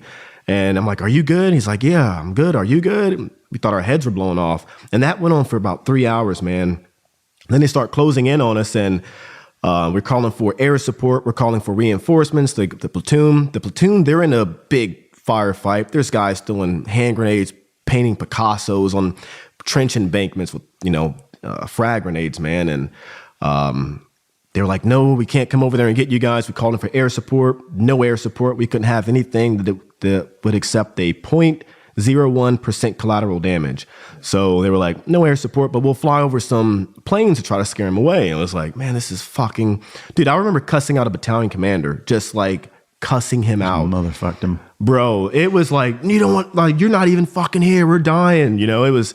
Dude, when you start hearing, you know, footsteps batting on the ground, and dude, it was insane. And I remember thinking I was hallucinating or seeing a UFO. I saw this flat object just start coming in. I was like, oh shit, it's fucking UFO. Get back to it. I look over again. I'm like, that's a B-2 stealth bomber or whatever. It was the flat long ones, right? And it came over, and I was like, well, that's pretty cool. It didn't do anything. They popped flares, cool right? Cool story, bro. Yeah, cool story. And you just passed. It got quiet for like a second. Then it just got, you know, more intense. And they were like, hey, you got to fight your way out or whatever. And I remember the team leader, he's in Delta now. He's like, I have a grenade and a frag grenade and I have a smoke grenade, you know? And I was like, well, I can pull the grenade, you know? I remember looking at my spotter, pounded his fist, and I was like, bro, tell my family that, you know, I'm not a bitch. You know, I was fucking swacking dudes, you know? Yeah. And he's like, no, bro, you're good, man. And we gave our little goodbyes and stuff like that. They're coming in, and like the fire was just getting really accurate at this point. I remember a few of the guys had bullet holes in their clothes and stuff like that, just like pass-throughs. I'm like, oh, this is it, man. And it just feeling empty. And like, I thought I was good, but I was so pissed off that like, this guy had me on the receiving end of a scope. It was so fucked up. It felt like It was like, man, this is a fucked up way of fighting. I can't even see him. You know what I mean? Yeah. I'm trying to do a snap bang theory, and using that, I'm like, oh, he's 500 meters away. I finally find a building, and then we're playing volleyball, bro, with like bullets. I'm sending it in the building that he's in, and he's shooting through a loophole backed away in the room with a blind. And he, you know, that went on for a few hours, man. And we finally decide we're going to pull a pin on this grenade and end it, because it was getting to that point. And he pulls it out. And then finally I look over my shoulder and I see Ben Kopp and Eric Ennis and a few other guys from the machine gun team. Like, it looked like Roadrunner, where they're kicking up dirt from their feet and stuff. And they're coming in with machine guns. And I could hear like spurts on the radio, like guys moving. It's a running gunfight. And I was like, who the fuck was a running gunfight? They're supposed to be over there. And small team was heading our way, and they finally came in, bro. And that was just like, just a breath of fresh air. Popped the smoke grenade, threw it out, and the wind blew it the opposite direction. So we're like, fuck, you know? We decided we're going to bound back. And I chose to stay with my spotter. I'm like, hey, we're going to cover you guys. The rest of the 4 guys just start bounding back. And radio guys got like 100-pound plus rucksack with all these big batteries in it. And you see this guy, I felt so bad for him. They have to like buddy drag the rucksack. They were smoke, bro. And they start bounding back, and you can just see the bullets and boom, boom from the sniper. I'm like, zigzag, zigzag. And bro, it was our turn to go. All the smoke's freaking gone. So I was like, dude, this might sound kind of whatever, but I was like, I'm black, so I'm outrunning my spotter, bro. That was just a fact. And I didn't really feel bad about it. You know, it's just like, bro, keep up. I remember telling him, I was like, fucking dude, Ben Johnson over here. I was like, bro, keep up, man. He was like, I'm good. I was like, no, you're not. So I got up, bro. And I remember, like, it felt like my feet never touched the ground. It was just running on clouds. And I think I was zigzagging. I'm not sure, but I just heard like ping, ping, ping, this like pops. And then I looked over my shoulder and I see Pemberton. He's going down. I'm like, oh, he's not hit, I don't think. He's just dragging something. We finally make it back. And to that team, they laid down suppressive fire. I was like, who's got water? Who's got water? They gave us a bottle of water, and I pounded half of it, gave it to my spotter, and he pounded the rest of it. And we moved on from there. And the coolest shot that I took, I was kind of pissed off. I was like, hey, dude, come over here. I see another guy. He was popping around a corner. So I was like, I saw this on a TV show. And this is no bullshit. I put my rifle over his shoulder, and he's holding the rifle. We practiced it, once or twice. I was like, I'm going to actually do this. And I got behind him, and boom, I shot it. And he didn't have ear protection in. Oh, fuck. Yeah, but it was like, I was like, bro, I'm going to send it. I shot that guy, and we started walking. I let us out. We hit this dog leg, bro. And then that's where Vietnam happened. It was like guys popping out of the ground with AKs and doing like controlled pairs. Very, very organized, man. Like 15 meters away, 25 meters away. And dive into this embankment, chest deep full of water. And that's where it was just like, saw a cop get hit, then the blood running down the stream, and then me turning to the PL and like talking to him, and then, boom, his chest blowing open, and then my spotter sticking his finger inside that hole. And that's where I blacked out. It was not a blackout. It was just shock. Like, this is real life, man. You know, it's my last deployment, and this is where it ends, bro. Yeah, that was an intense deployment, very intense mission too. Yeah. And that went on for almost a full day. Had like 6 rounds left, bro. I had 210 when I went in and left with like, say, we were smoking. We were smoking, bro. Yeah. Yeah. I guess the thing that strikes me about that is kind of a 2-part question to follow up. Is number one is that just briefly, if you could describe what that felt like to now be on the receiving end, and then to dovetail onto that, you know, just using a little bit of reason, that had to have helped you moving forward on follow-on missions in terms of knowing now what it's like to be in respect. The guys getting shot at shoes, like what, you know, and that's got to augment your tactics a little bit. Big time. Being in that position, man, it was like one of the most. Imagine death, right? Whatever you think death is, how scary that is, and then accepting it and then wanting it. You know what I mean? Mm-hmm. Like, you're like, I'm tired of it now. Like, hurry up and get here. You know, I see it. I feel it. I can taste it. And it's just kind of like prolonging its stay. And then finally, I debated on sticking my hand up or standing up inside the trench just to end it all. And just accepting, I was tired of it, of this guy being good and I couldn't see him. I was just frustrated, and just the only way to end it was to die. Yeah. It felt like at the time, and accepting that death, I didn't care anymore. It was just a empty. I was scared at first of death, but then it was just like a welcoming, like, hey, this may not be that bad. It's just quick, fast, and that's it. And, you know, but it was just, it went on for hours, bro, and just mentally fucked me so bad. Yeah, to me, that's an interesting component that you don't hear really almost ever. And I can say, you know, to me, the appreciation I have for your honesty with that, in conjunction with, from my perspective, the balls that it takes to admit something like that I can tell you most fucking guys wouldn't. That they had that defeatist mentality, even, you know, albeit for a brief time. You know, to me, it takes a lot to say that, you know, and to be honest about that. And I think, you know, again, you hear a lot of stories about how, you know, not stories, but kind of a conception that a lot of people have, a misconception that our society has of how cool and glorified and Rambo-like war is, when the fucking reality of it is that, you know, experiences like that are A, very common, and they're fucking powerful, and they're dangerous. Yeah, it's a life-changing experience, man. I remember, after accepting it and then just wanting to you know, kind of die. But when I sunk down, after I saw the 2 guys get hit and I could taste the blood, and, you know, it was just one of those things where we were gonna die, you know, and dragging out, you know, we're pulling out Cop, and he's swimming. We're kind of swimming at this point. You know, he's going underwater and bringing him back up, and we got bullets popping overhead. Dude, I'm cracking heads at like 25 meters away, and just faces inside the scope, and boom, head goes away. And doing that over and over. But I remember crying, bro, like, is you know, it was just 5 days of basically no sleep. Then to top it off, you have a full day of just mayhem and death, no death. And then, you know, just that emotional toll, man, of like talking to a guy. I pulled in my platoon leader. Hey, sir, we have to boom, you know, get over here to the safe haven. And, you know, I remember feeling like a splash of water, and then just like heaviness. And I was like, what the hell? And then I looked down, and there's like a hole in his chest, and, you know, there's blood on my face, and I sunk down with him just in shock. And I remember tears come. I could feel like quietness and then tears, bro.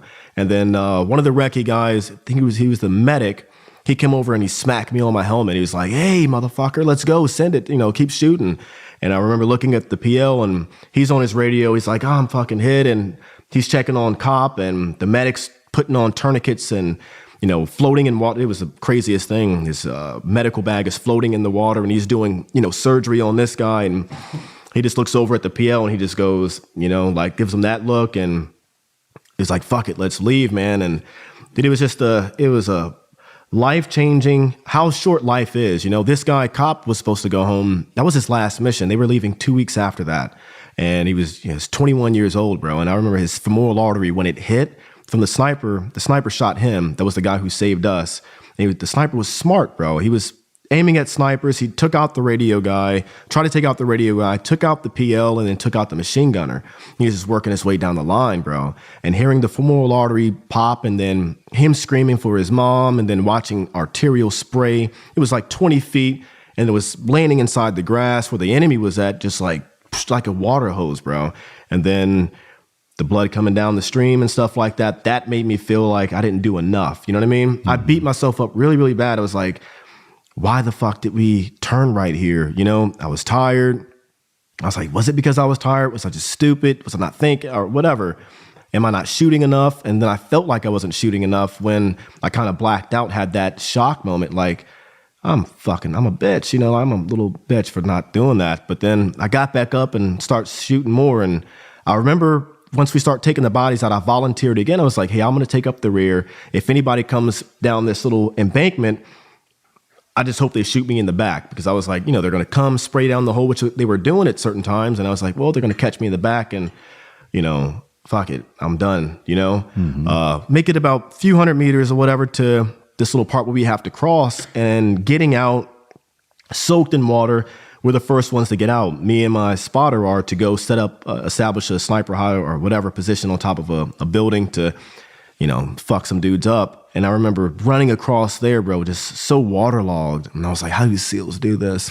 You know? I love it. In boots and pants. And it was like a short distance. And then I remember the earth, dude, it felt like the earth was on like a water wave. Mm-hmm. This volume of fire from, you know, suppressive fire from our guys.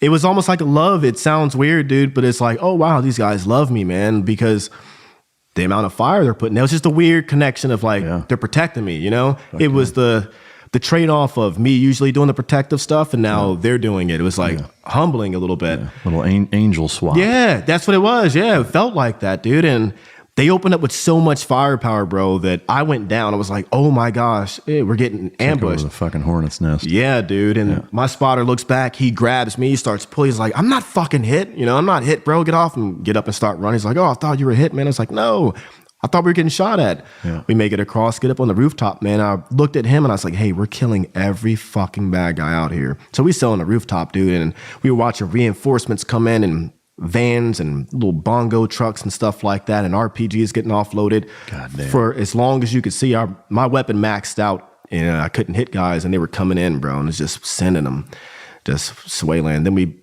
I volunteered again I didn't want to, but at being the rank that I was like, you have to, and I did not want to, bro, but they were like, hey, we're gonna run out, and we need someone. Irv, you're gonna lead. I was like, oh my gosh, I have to lead this entire element over open terrain, a few hundred yards, almost, dude, it was like half a mile. Yeah, almost like half a mile. The Marines wouldn't come in. We got the call. We were calling for reinforcements, and they had said, we won't go in that area with anything less than a brigade. And we're like, what the fuck? It's like 30 of us, you know, a brigade, no shit. There was just, there's like a few hundred, you know, enemy fighters out there. And they're like, a brigade, and I have to run. They're leading us out. I was like, well, fucking catch up. You know, I'm giving it all I got. As fast as I ever ran, like half a mile. And we meet up with the Marines, bro, and there's this open run of just, it's like the valley of death, bro, you know, and it was scary, man. And then we get there and there's not enough vehicles, so I'm laying in people's laps. We have guys like on top. Oh, I have a 50 cal machine gunner Marine, this big guy standing on my chest, and I was like, dude, just give me a cigarette, man. So he gave me a cigarette, bro, and smoked, and I tried to flick it out the hatch, and then sucked back in. And when I was like, people thought it was crazy day, man. Crazy day. So I guess the question I have is twofold. Is number one is, you know, did you, well, first, you know, once you guys left there, did you guys send in any Christmas presents for them? No. Or did it just fucking, it just went away. It was like, I don't even know if we were supposed to, we had ended up tracking this guy, us and the recce team. And I don't even know, dude, to be honest with you, if we were supposed to even be there. It was like just a place where we probably could have used another platoon. Definitely. Did they level the compound once you guys got? No, they didn't. Dude, it was just, we got our target. We got our high value target, and that was all she wrote, man. God damn, that's fucking disheartening. Sucked. But cool story. I was contracting a year later in Iraq, and I called one of the guys. It's a weird play of things that happened, dude. It was on the anniversary of when Ben Cop died, the guy who saved us. On the anniversary, I had tried to email one of my friends who was in sniper section, and he didn't email me back. And I was like, I had this weird vibe, man, of something. So I hopped on the phone. I called another guy from the platoon. I was like, hey, what's up? And he's like, hey, I guess you heard, right? And I was like, heard what? And he's like, fucking Santiago died. And I was like, what? The guy was just emailing, and I was like, hey, motherfucker, answer your email. And, that was it, man. He died on the anniversary. Two very influential people in my lives died a year apart the exact same day, man. Was his the same killed in action? High altitude fall in Afghanistan, man. It was bad. God damn. Yeah, dude. Solid guy. Like you hear that a lot about, no, this guy was the father figure, like, of sniper section. Older guy. He was the oldest. Short guy, the picture in the book, right? Yeah.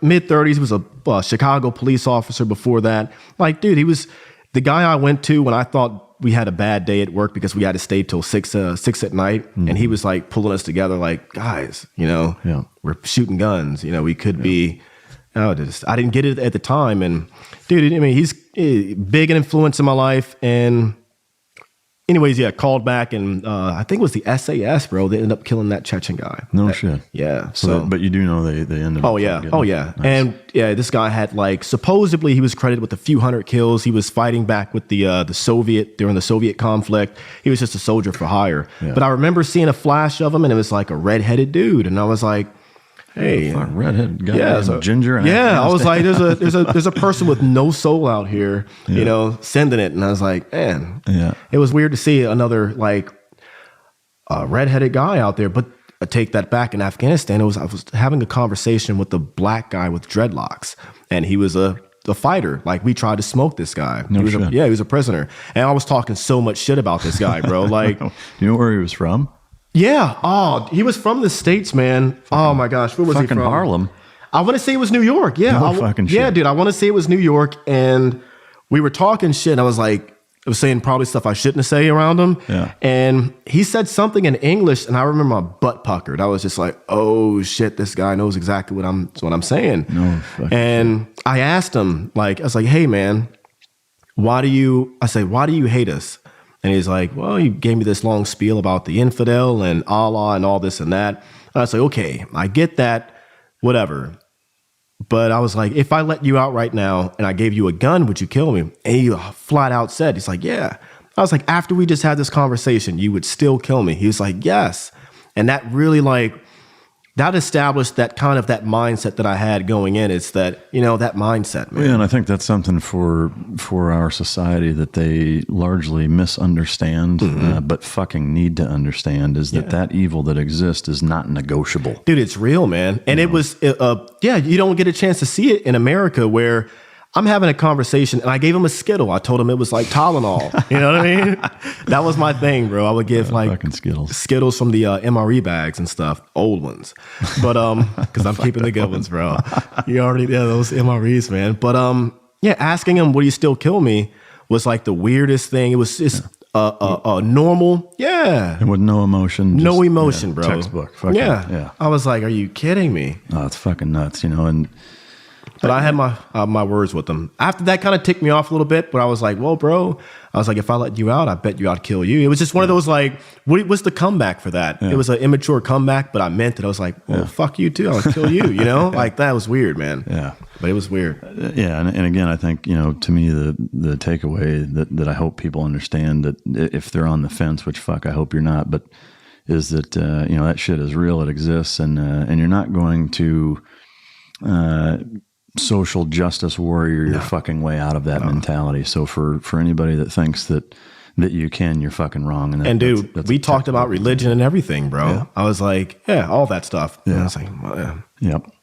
One of the things that I found actually pretty humorous, because I've been through the same shit, and I know most military folks have, is the weird things that you think of when you see certain landscapes or things, and this one, I'm going to give you the Aladdin story, because that was, I'm going to pull my sensitivity fucking cloak off here for a second. Here we go. Aladdin was my favorite fucking Disney movie. What? You too? Fucking loved that shit. Dude, I watched it last month. Well, Jasmine was hot, so oh my she God. still is. She's timeless, right? Yes. But so Ariel too. Yeah.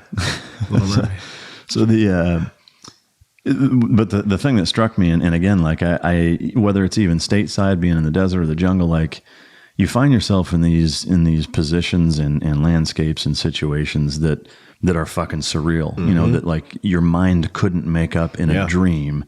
And you're sitting here looking at them, and it fucks with your head a little bit. And, like, why are we fighting here? Yeah. But it also makes you think weird shit sometimes. And I know, like during Hell Week, especially, like most of us hallucinate and see weird shit. But I just thought this was fucking cool. I looked across the moonlit desert landscape. I thought, this looks like a scene from Aladdin. I wish that Pemberton and I, his spotter, and I could just ride a magic carpet to our objective.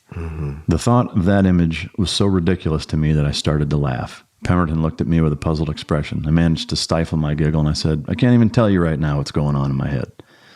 Yeah. You know, to me, the thing that again, I've found myself in a similar position, and again, I think that's something that would fascinate a lot of people, is that some of those environments, you know, it's such a dichotomy between, you know, two just incredibly contrasting oppositions, between just absolute fucking chaotic mayhem that honestly, you know, you couldn't make up. That's so stressful, it's so chaotic, it's so violent, it's so just fucking god awful. And then 30 seconds later, it's one of the most beautiful, serene fucking landscapes you've ever seen, or even thought you could imagine in your life. Dude, yeah. You know, and it fucks with you sometimes. I remember thinking, well, during that day, I was just tired of walking too. And, you know, I'm sure you can probably elaborate how it is to run in sand or walk in sand. I fucking It sucks. can't get away from it. Bro, and that was my first encounter of like walking a long distance in sand that would give away too. You know, it's just a constant fight with all that gear on. And I look around, it's like the sand dunes and the way the moonlight was hitting the sand and the twilight, the nautical twilight.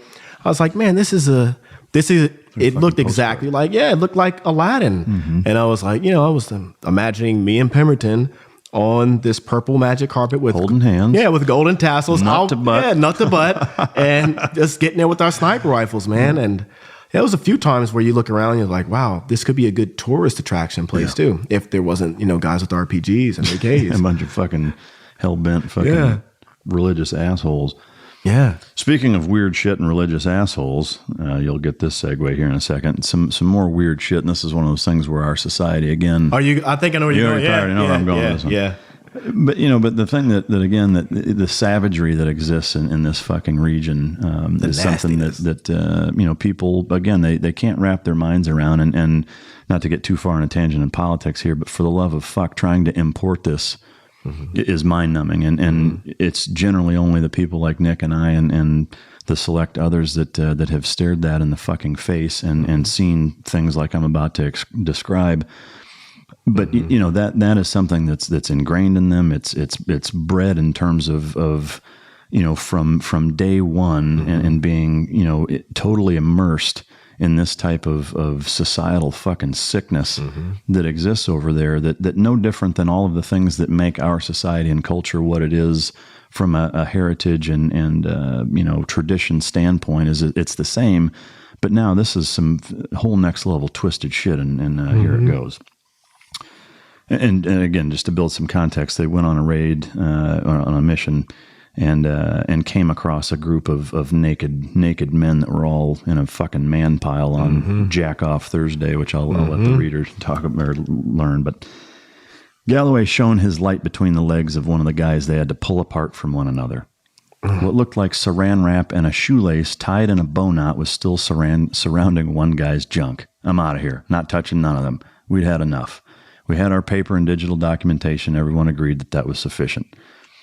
Dude. So, you know, by all means, expound on that. But it you know, the goat fuckery and the savagery and the sick, twisted fucking shit that these people, you know, enact on one another, whether it's, you know, old men with young boys, or, you know, child wives, or, you know, man piles of fucking, you know, stuff like this, that it goes way beyond the scope of a fetish. You know, it's a lifestyle. You know, tell me what that experience is like. Yeah, man. We used to have these guys also living on our compound with us, the Afghans, at certain points in time.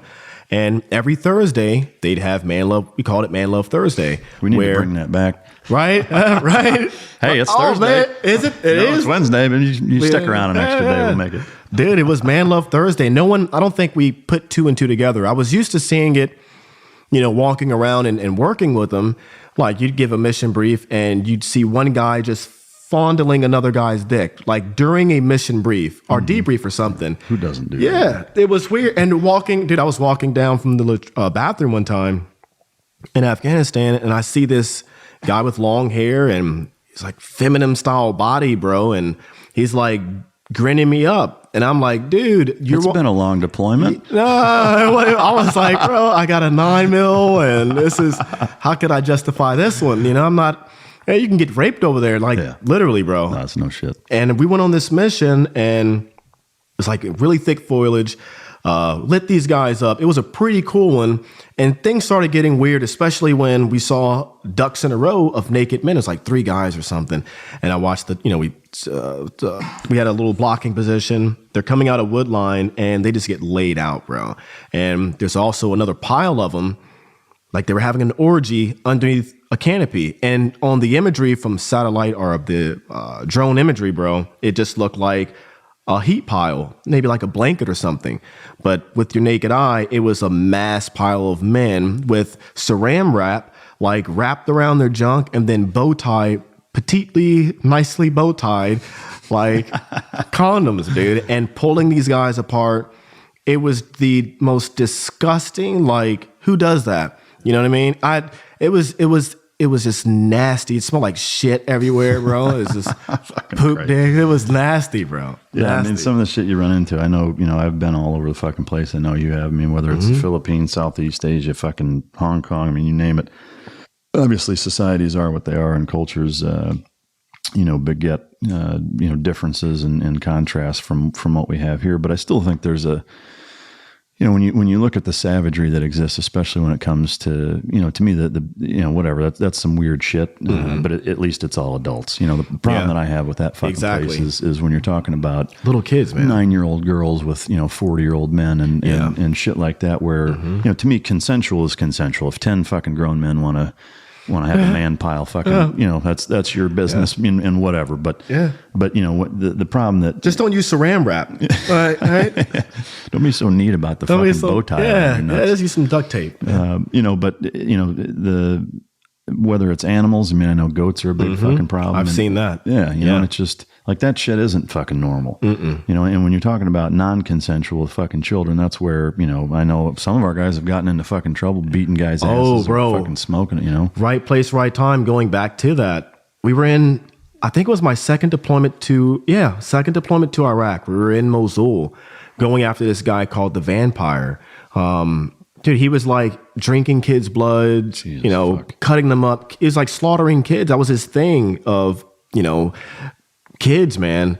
Golly, he got his, man. He got his. Oh, fucking, that's good to hear. I mean, the fact that that's what our guys run into is just unreal, bro. To me, the irony of it is that, to deal with shit like that and then come home and hear the semantics that takes place in our society of some of the shit that people argue about. It's fucking mind-numbing. But yes, it is, man. But those are some tough decisions. Which what do you do in those scenarios? Obviously, their society is different. But here's another kind of example in the next excerpt that I find is something that, again, a lot of society struggles with knowing.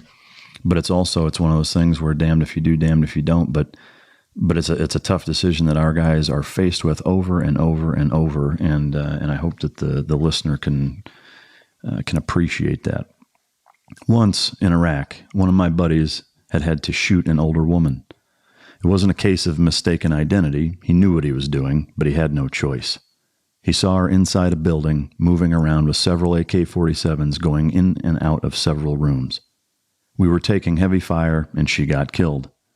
What's worse, we took several captives, and one of the guys confessed to being her son. He told the interrogators that he was the one who was supposed to be helping supply the shooters, but he had asked her to do it, figuring that we wouldn't shoot her. He'd been hiding inside the house, under a bed, while his mom did his job for him. to me that really encapsulates just the shitbaggery that exists over there with people using, their moms and fucking children as shields.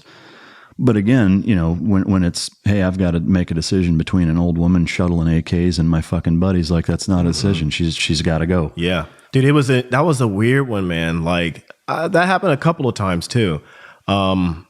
It's one of those things that you don't ever want to do it. Like no one's ever gone overseas like, I'm going to kill women and children. Hell no. That's like the last thing, I've watched guys not do it and bad things happen. Yeah. It's just a hard thing to do for some people, especially, it just is for any time.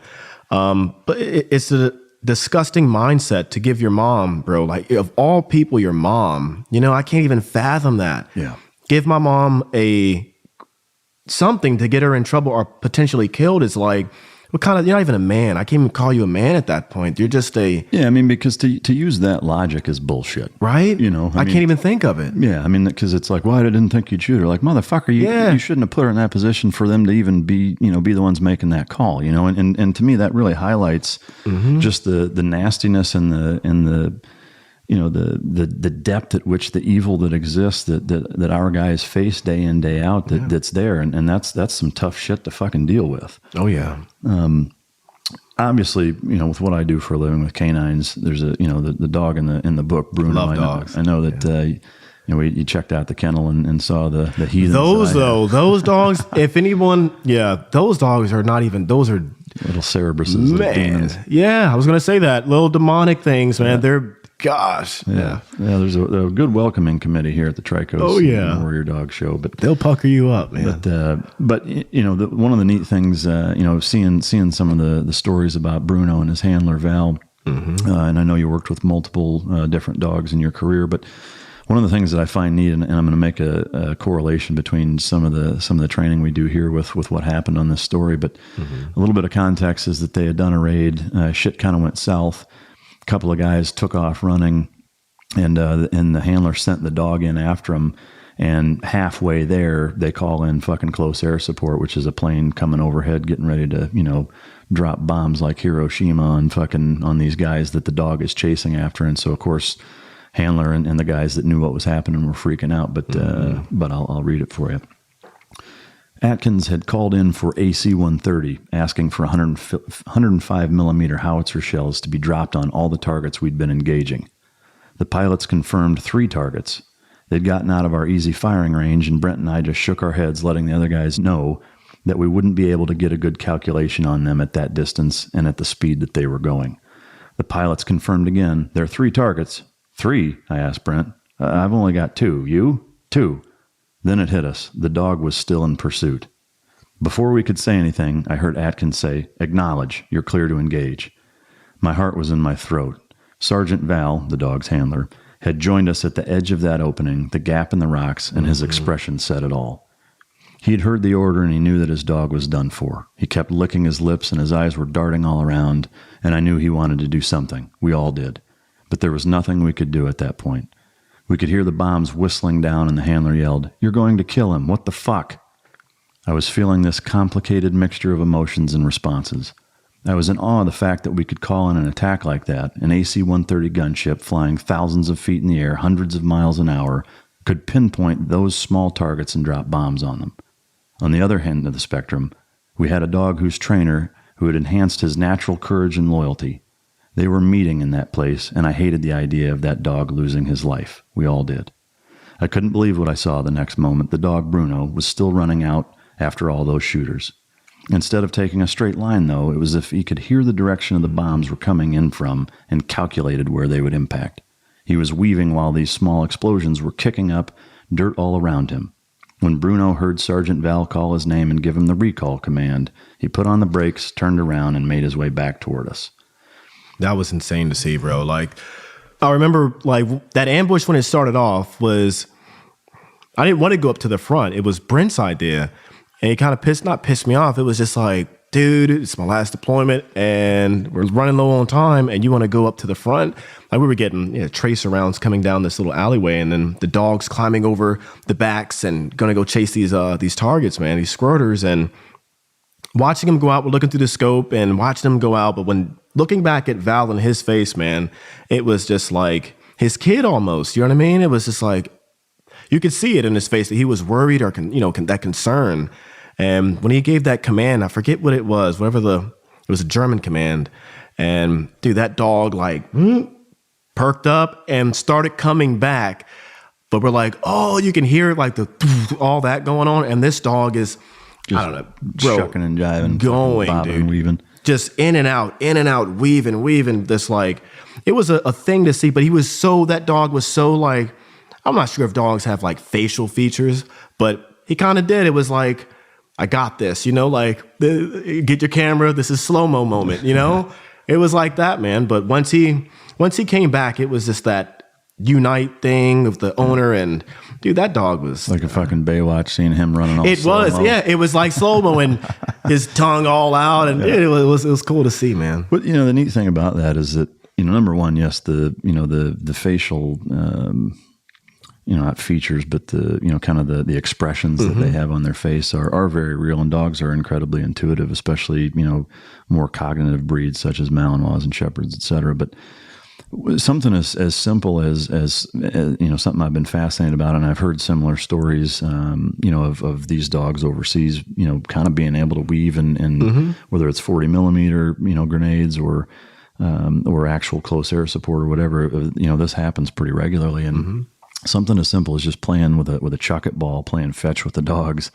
Like, there's times, and I know anybody else out there, I've got a big, dog following, and I know you guys have seen this too, is, you launch that chuck-it ball and they're running at a full tilt and they know where that fucking ball's going. Ah, that's right. Yeah. I mean, you see it a lot. Some dogs are better at it than others, but you routinely see that where it's like, how the fuck does he know where it's going? They have a sport like that too, don't they? Where they jump off into the water or whatever. Dock diving, yeah. Yeah, don't they do it that way too, or is that more? Well, I mean, it's baited, so they've got like a little hanging fucking toy that the dog, they either throw it or it's way the fuck out there and they've got to grab it. But I mean, it's just it's fascinating some of the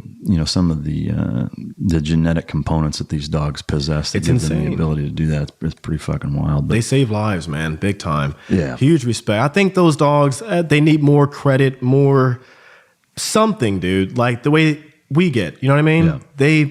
I've seen, especially, the Chico and not so much Voodoo. That dog was possessed, bro. Yeah. Like Voodoo was just a devil dog. Yeah. But Chico, I slept with Chico one time. I was sad after, I'm not going to say I was sad, but it was a bad day, bad deployment. Yeah. Shit happened and lost a guy. Dude, I was like feeling down, man. And the dog handler was like, hey, sleep, I slept with Chico, man. And Chico, that was my boy, man. Like, if I could have taken him back after he got shot, he got shot during an ambush. He helped save the fire team, man. And being shot with an AK, he was still like, he was freaking out, but he was still searching for targets, He jumped on one guy. We had two guys get hit, and one in the helmet, one in the night vision. I'm hitting a few guys.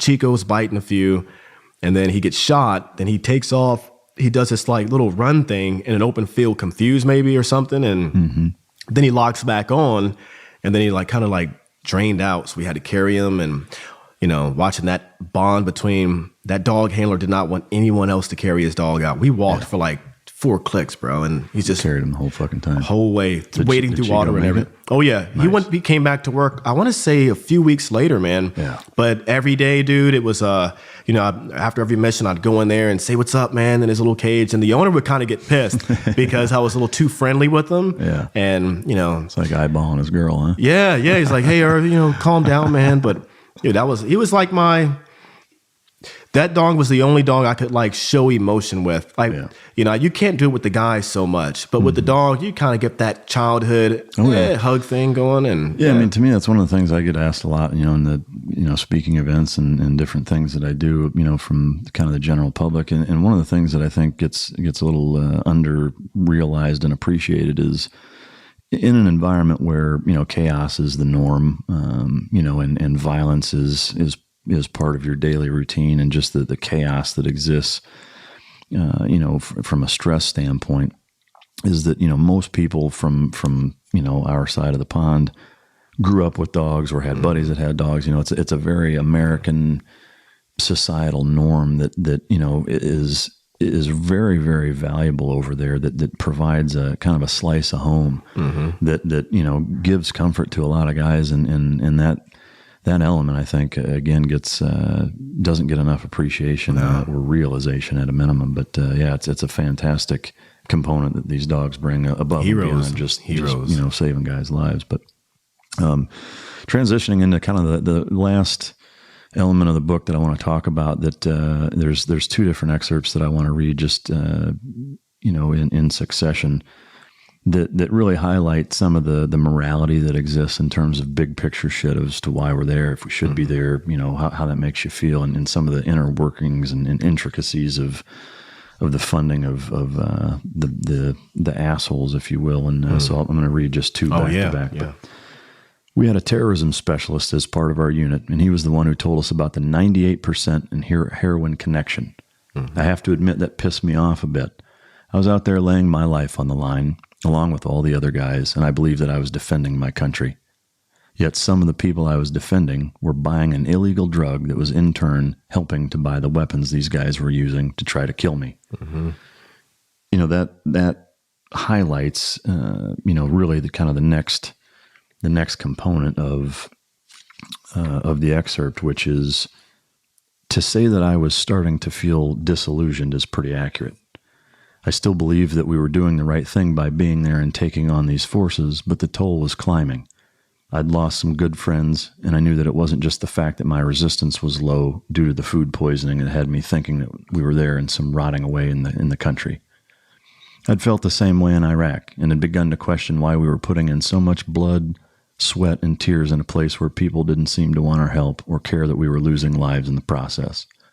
I think that for most of us, you could only go out there and put your head down and just do your job and not question anything for so long.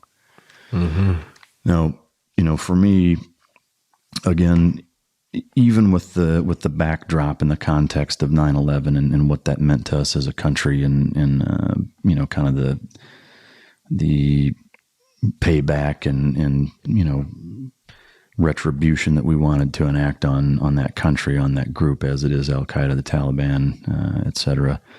Even with that, and I know, you know, I've got a ton of friends that I've lost in a number of theater of operations, but I find myself struggling with the same thing of thinking, you know, some of these guys are some of the greatest men that this fucking planet has ever produced. Yeah. And there's not a single goddamn one of them that their life just by themselves is worth that entire fucking country, in my opinion. And to go out there and do that day in, day out, and try to fucking rationalize, you know, losing these guys, what it means to us as a country, you know, from a not even a tradition standpoint, but from a, you know, putting it back into our population. Like, these guys are integral parts of communities that are that are the type of men that need to be having children, that need to be, you know, mentoring people, that need to set fucking examples, and they're losing their life for these fucking assholes. And to not get disillusioned, I think, you know, you'd have to have your head up your ass. But what I'd love to hear you expound on is how you were able to do that day in, day out, seeing guys lose their lives, almost getting killed yourself, getting fucking shot.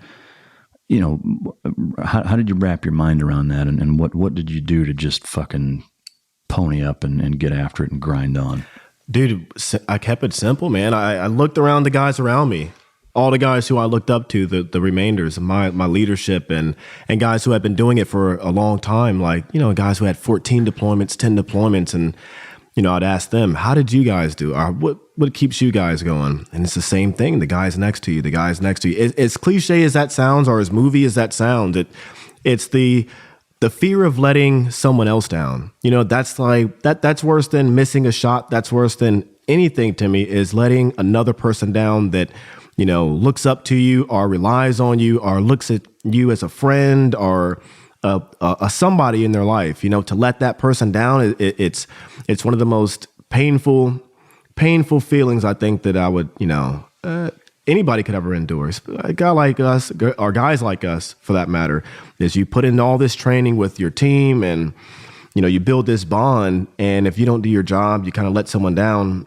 you know, it kind of throws up the entire mission. And that's what kind of kept me going, man. It's ignoring the physical pain or the mental pain that I had to not necessarily impress the guys, but I felt like Robin amongst Batman, you know, and you don't want to be Robin for too long. You know what I mean? Yeah. You kind of want to evolve a little bit and, you know, make it to that Batman stage. And whatever I thought that it would take to make me into a Batman or be looked at like a good guy or whatever, in their eyes, man, is what I did. So a lot of that was just ignoring, you know, emotional pain. It was only like, there was one time where it got to the point where I didn't have anybody to talk to. So I went outside behind my little building, and I used one of our FBI guys or whatever, he was there, his cell phone, or Iridium phone. Yeah. Satellite phone, and I called my dad, but I waited for the F-16s to start taking off to kind of mask I knew I was going to bawl out cry, you know, and it was I lost, you know, the guy who saved my life, and, you know, he fought to stay alive for 7 days and then you know, finally died, dude. It was like very, very emotional, and I didn't have, you know, anybody to really go to at that point. So, you know, called my dad, and I didn't say much. I just, you know, let it out for a little bit, you know what I mean? And before that, prior to that, it was just bundled up, you know, whatever you want to call it. I would use that to, you know, go out and fight the next day and just keep doing that. But it was getting to the point, that deployment, dude, where it was just like, it was too much. Not too much. I mean, maybe it was the way I grew up. I'm not sure what it was, but I think that, I don't know, maybe I didn't hide it good enough or something like that. You know what I mean? Maybe some guys just hide it better or whatever, but. Well, I mean, to me, it sounds like suppression was your best friend. Yeah, yeah, exactly. And to me, the next excerpt, which is the last one I'm going to pull for the book before we start talking about porn and some other stuff. Yeah. Is both suppression and detachment that I find as being a reoccurring theme, and that, you know, number one, it's a reoccurring theme of feeling that responsibility for your guys, especially now as a team leader. But you know, removing yourself from the equation in conjunction with suppressing it. And the excerpt goes like this: "We were almost to a man video game guys, so it felt natural to us to see that kind of violent action rendered on a screen. As time went on, I had less interest in watching those videos, but I still did it. We had the regulation AARs, after action reports, to do. Then Pemberton and I had our own version of them to do. As the amount of violence we saw and participated in increased, the more important those unofficial reviews became. At least for me, they did. I'd done the killing. While I watched them on screen, it was that guy, the one in the video, not me, who was now responsible for those deaths." To me, like, what I find so remarkably fascinating about that is your ability to watch, and for those of you listening that are, you know, a little bit lost on the context, is that, you know, the after action report, which is where these guys, after a mission, they've got all the, you know, the footage, video footage, if you will, of these operations, and you know, for your ability to watch that and compartmentalize that, make it's that like a movie, yeah, make that distinction of just saying, you know, that it's that guy, it's not me. Like, did that play an integral role in your ability to kind of live with it and help suppress it, or? Big time. And I think it stems from, like, my dad, the way he would teach me to deal with pain. It was he was a tough guy. His dad died when he was in the 6th grade, but his dad was very abusive. You know, used to beat up his mom, and for fun would beat up the kids, you know, one of those dads. And he vowed to never be that way. But some of the mentality of just being tough and hard kind of stuck around. So crying for me, and if I fell down or scraped my knee or, you know, did whatever, it was more or less like I'd have to, when I wasn't allowed to cry, but I had to go inflict pain on whatever inflicted pain on me. So if I fell on the ground and I tried to run over to my dad, he'd grab me and we'd walk back over to the spot where I fell. Beat the shit out of the ground. Exactly. Yeah. So he did that with me a lot. And it was just like that, learning to compartmentalize that way, I think, is where it stemmed from. But then watching it on, like, I never saw myself as a badass superhero or anything like that. I was just a regular guy with a dream of, I wanted to do what Charlie Sheen did, you know, and that's as far as it really ever gotten. To see it happening, you know, or doing what I was doing, it was like watching what I had, dreamed about doing or what the other guys did before me. It was just like, wow, that guy, it was always like in reference to that guy, man, that guy, is, I like that, like I'm scared of heights, but watching myself, on footage fast rope and stuff like that, it's just like, I did that. You know what I mean? That's not even me. Yeah. But yeah, and that ability to make that distinction, I think, plays a huge role in guys' just ability to even be able to deal with it. Mm-hmm. It's helped out a lot in the long run, though, I think, being able to see what's there and what's not there. I think, and then diving into the whole scientific world of, do you believe in quantum? Well, of course, the quantum physics is real, but if you look at something, it's there. If you don't, it's wherever it can be. Look at the single slit, or double slit theory in quantum physics, where a single photon of light particle goes through one slit of, something, and it shows that image on the back end. Two slits, and you see a whole bunch of images. And there's this theory of, imagine a plane taking off and landing at the same exact time. That's quantum physics. And I just believe in, if I look at something and if I believe it, then it's there. If I kind of ignore it, then it's not. So the whole killing thing and everything like that was just a detachment of, it's not real, or kind of, sort of. I knew it was real because I would feel it in here, but it's a weird detachment, man. It's just a weird detachment of, that's what makes snipers good. When you take the psychological eval and, you're getting interviewed by psychs and all this and that, they look for traits like that. That being able to compartmentalize and detach is one of the key traits, man. Well, yeah, I think coupled with how close up you are, and seeing guys' facial expressions in one shot and one kill type of thing plays a big role in that. But one of the things that I think I'd love for you to expound on is the sniper spotter relationship. Mm-hmm. Yeah. Just kind of real quick, if you can summarize A, the importance, but then B, that dynamic, and just like with a husband and wife, or child with their parents, like how big of a deal, how good that relationship is going to impact your success on the battlefield. Dude, I'm glad you brought that up. You can even take that to the civilian, or marriage or relationships if you want it, man. That's exactly what it was. Like, my spotter was my second arm, or my other arm, or whatever you want to call it. Mm-hmm. It was that communication was everything.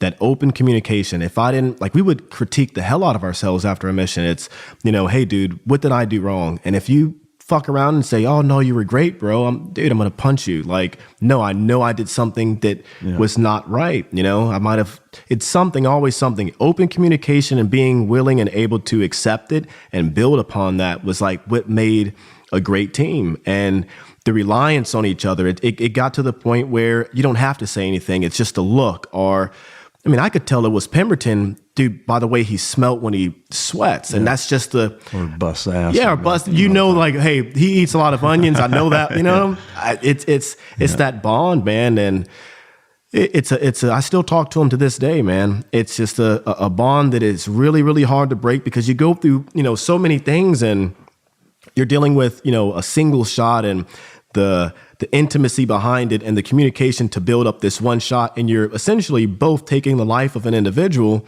It's just a marrying stage, and then that, taking away of a life thing. It's a bond, man. That it's like art or something. You know what I mean? Well, I think I know for SEAL training as an example, and I know Ranger School and RIP is very similar in terms of intensity, and in that.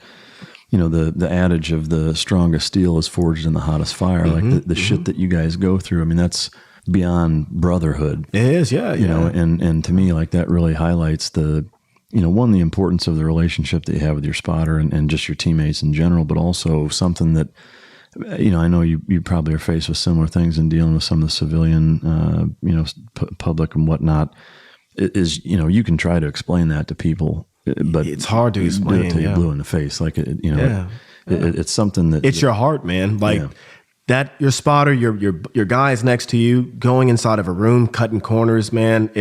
That's your heartbeat. Like, if that guy goes, your heart goes, and without the heart, your body dies. It's that much of importance. Like that bond has to be there. One cannot exist without the other. Yeah. It's a very important organ within the entire body itself. And it feels like that.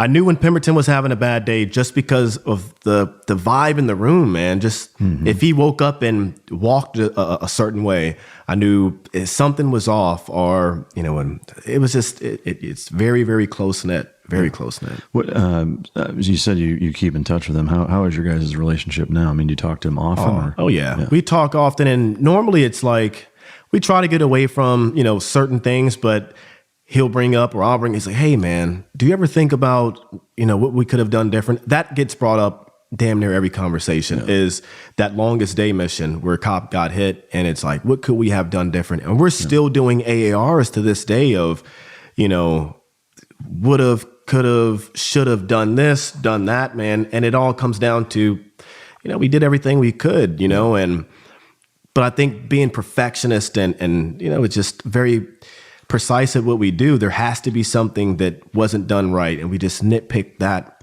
maybe longer than we need to, but that bond of, hey man, are you good, anything, and we talk and talk about his promotion, we talk about the new military that's happening now and how he feels about it, we talk about all that life, man, and what's the next chapter in life, yeah. One of the things that I'm curious about, and I was very fortunate in that I never had to attend a funeral of a teammate that had died saving my life or in a combat operation that we were on together. Right? And I'm glad that I've never been through that. Now, having said that, I've been through a number of funerals of close teammates of mine that were killed, that died, and were killed in action, facing our enemy.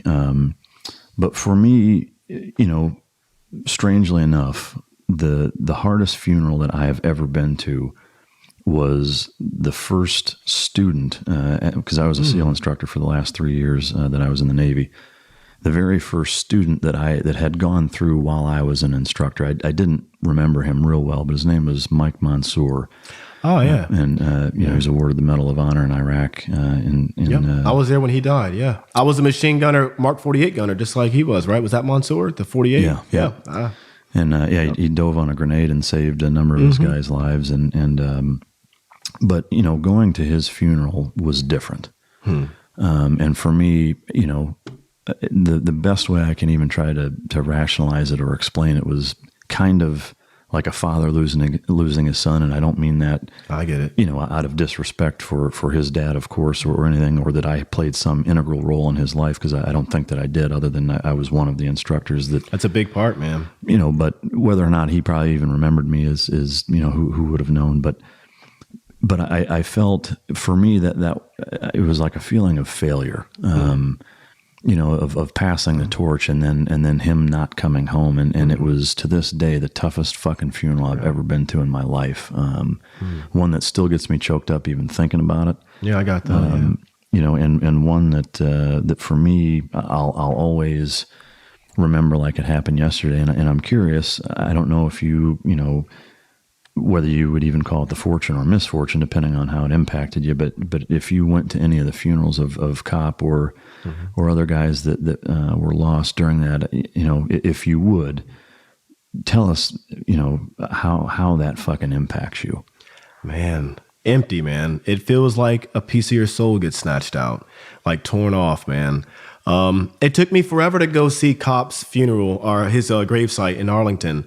My parents still live up in Maryland, and not too far from Arlington Cemetery, and they kind of encouraged me to go. It had been a while. I didn't want to go see him. You know what I mean? Not see him, but I wasn't ready, or I wasn't sure if, dude, as weird as it sounds, like, would I even be, I don't know, like, not worthy or accepted or disappointed. I didn't know what to say. You know what I mean? I didn't know what to say. That was the hardest thing for me. What can you say? Yeah. And that's exactly what happened. I didn't say anything. It was, I got there and, dude, my legs got weak, man. I remember going, collapsing. Oh shit. Yeah. It was weird. Yeah. That's tough. I appreciate you sharing that. I know it's not easy, and but again, I think it's something important for those of you listening to understand the gravity, that exists within these tight knit communities, and the sacrifice that our guys are putting down for one another and what it really means. I mean, it's one thing to talk about it, to see it in a movie, to read it in a headline. It's a whole different fucking ball game when you meet people that have lived it and you can see it in their face explaining it to you, and it's fucking tough, but I appreciate you doing that. Oh yeah. It's worth being told, man. Yeah. Amen. So the next thing that I wanted to move on to, because it's a hotbed topic, well, actually, before I do that, I just want to say, is there, for those of you to kind of wrap up the book quick before we move into the next segment, is this book, if you have not read it, do yourself and your fucking country a favor and go buy this book and read it. Read it where you're not going to be distracted. Read it where you can commit some no bullshit time to think about what's actually taking place and understand both the gravity and the enormity that exists with what guys like Nick and all of our service members face day in, day out, and have now for a long fucking time post 9/11, frankly. And I think as a country, as a society, we owe it to ourselves for stories like his and others to be told, remembered, fucking celebrated, and most importantly, ingrained into our children, into our next generation of understanding. One of my favorite fucking quotes by, anybody, but when Ronald Reagan said that freedom, is but one generation from extinction. And when our next generation doesn't give enough of a fuck to fight for it, then we're all screwed. So I'm running out of fights, man. You know what I mean? Yeah. We're getting old. It's a fascinating book. He's got another one called The Way of the Reaper, which is an even further explanation of other collections of stories that are equally as amazing, that are worth reading as well. But is there anything that you would like to mention that we didn't talk about the book before we move into the next segment? No, man. I mean, I keep writing, yeah. So I got, of course, that one, The Way of the Reaper, and then moved on to the fictional world, man. I can have some fun. That'll be good. Yeah, I'm looking forward to checking it out. It's coming out in May, right? Yeah. That one's good. Good shit. So, again, check that shit out, and you owe it to yourself, so just do it.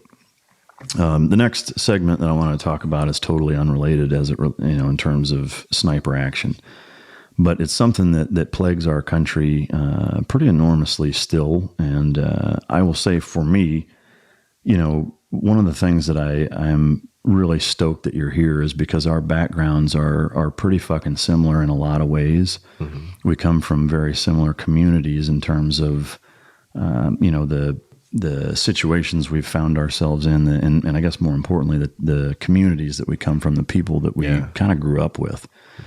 And one of the things that I always really loved about the U.S. military, especially special operations, is the lack of what role race plays. Mm-hmm. While admittedly, like, there's not a lot of brothers in the SEAL teams. No, not even in. Yeah, I was like the only one. Yeah. But I will say that, that element to it didn't fucking matter, but in a good way. It wasn't that it wasn't recognized, is that it didn't influence anything. Yeah. Mm-hmm. And one of the things that because I had a kind of a tumultuous upbringing. I got, jumped a bunch of times growing up for being a white kid, I was just light skinned, Yeah, I was light skinned guy. You weren't dark enough. Yeah, I wasn't dark enough to get this guy out of here. Yeah. So there's multiple aspects to that, but one of the things that I find that plagues our country is you hear a lot of pundits and just mindless fucking windbags that get on nightly news and cable news networks, and they talk about, let's have an open and honest conversation, blah blah blah. Mm-hmm. But it usually is tainted by either being labeled a racist for having some sort of opinion, or it's going the other direction of assuming that somebody is doing something with bad intentions, or it's starting out on the wrong foot. And you've got people that aren't listening to understand; they're listening to fucking respond. Yeah. Yep. And to me, what it has to start with, having an open conversation about it, is having guys like you and I sit, that have kind of a brotherhood connection to begin with from our backgrounds, and really kind of delve into what plagues our society. And I'll be the first to admit, I did not vote for Obama either time. I was not real crazy about the fact that he was elected. However, I would say that his first election, I was the one thing I was very mindful of and excited about and hopeful about was that, I felt like, okay, I think our country has a very good foot forward or potential for a foot forward in terms of race relations in this country. And, and this is just one white boy's perspective. No, I felt the same way. Hell yeah. Yeah. But I feel like in his 8 years, we took 30 fucking steps back. Same, bro. And so I'm curious, as somebody who, felt the same and has a similar background militarily, career-wise, how do you feel about that? And what is your take on it in general? Yeah, dude. It was, so I was the first, well, when I got to battalion, we had a black first sergeant who was, we nicknamed him, or he called himself the Black Rhino. This dude was huge, right? Just a massive guy. And I'm not gonna say he looked like a rhino. Well, I mean, he's just a big gorilla looking guy, just massive, right? Scary. And we had another black guy who was a team leader, a squad leader, but he ended up leaving. And then it was just me after that. Now, when I went on to sniper section, there was this big talk about, not even a big talk, it was like a joke almost, like, Irv, I think you're the first black sniper we've ever had. And I was like, that's right. Yeah, I was like, okay, cool, And well, come to find out, I think there was one before that, but I was the first one to ever deploy as a sniper since 1986 when we stood up or whenever. Like 1980s, whenever the sniper section was there. But anyways, it wasn't like a race thing inside our community. It was, can you shoot? Can you not shoot? Like I would pick on most of the guys because they couldn't shoot that good. You know what I mean? It's like, I would, talk a lot of shit to the guys and they would give shit back, but it was never on, dude, I've been called brother by, Asian guys, white guys, every day. It was just like, what's up, brother? And, spending the night over my house or, dude, just because this guy's in a fight with the bouncer at Atlanta Strip Club, Cheetah, I'm jumping in it too. Shout out to Cheetah. It was just a brotherhood, man. It was, when I got out is when I, started to see, I guess what you want to call stereotypes and people judging me because of the way I look or whatever, and not having any idea what I did prior to it, anything like that. It was just, I remember being in New Orleans, dude, and this was also, but here's the thing about racism, I'm not even going to say it just comes from white against black or whatever. Sometimes it's black on black too. I have this cop, bro, and dude, it was racist, blatant, like stopped me just because of the way I looked and wanted to do this whole BS thing. And me being who I am and kind of a hothead, and I was drinking way too much, but I was just like, dude, you're not going to put your hands on me and I'm not going to say anything, for no reason. And he, called me a few names or whatever. It was a white cop that kind of dissolved the entire thing, apologized for it, and it was like, hey man,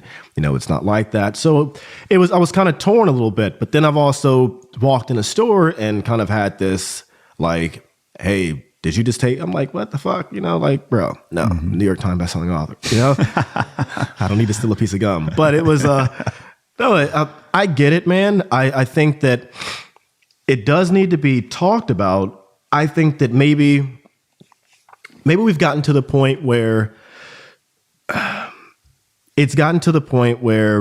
people say they want to talk about it, but like you said, it's that understanding part. Maybe we've gotten used to so much of a way, or maybe we've gotten so used to stereotypes. And where I'm from, like there's guys, it was a big thing to wear dreadlocks all the time. You know what I mean? I had cornrows at one point in time. God damn, I hope you got a picture of that. Bro, oh yeah. They were pretty, bro. They were pretty.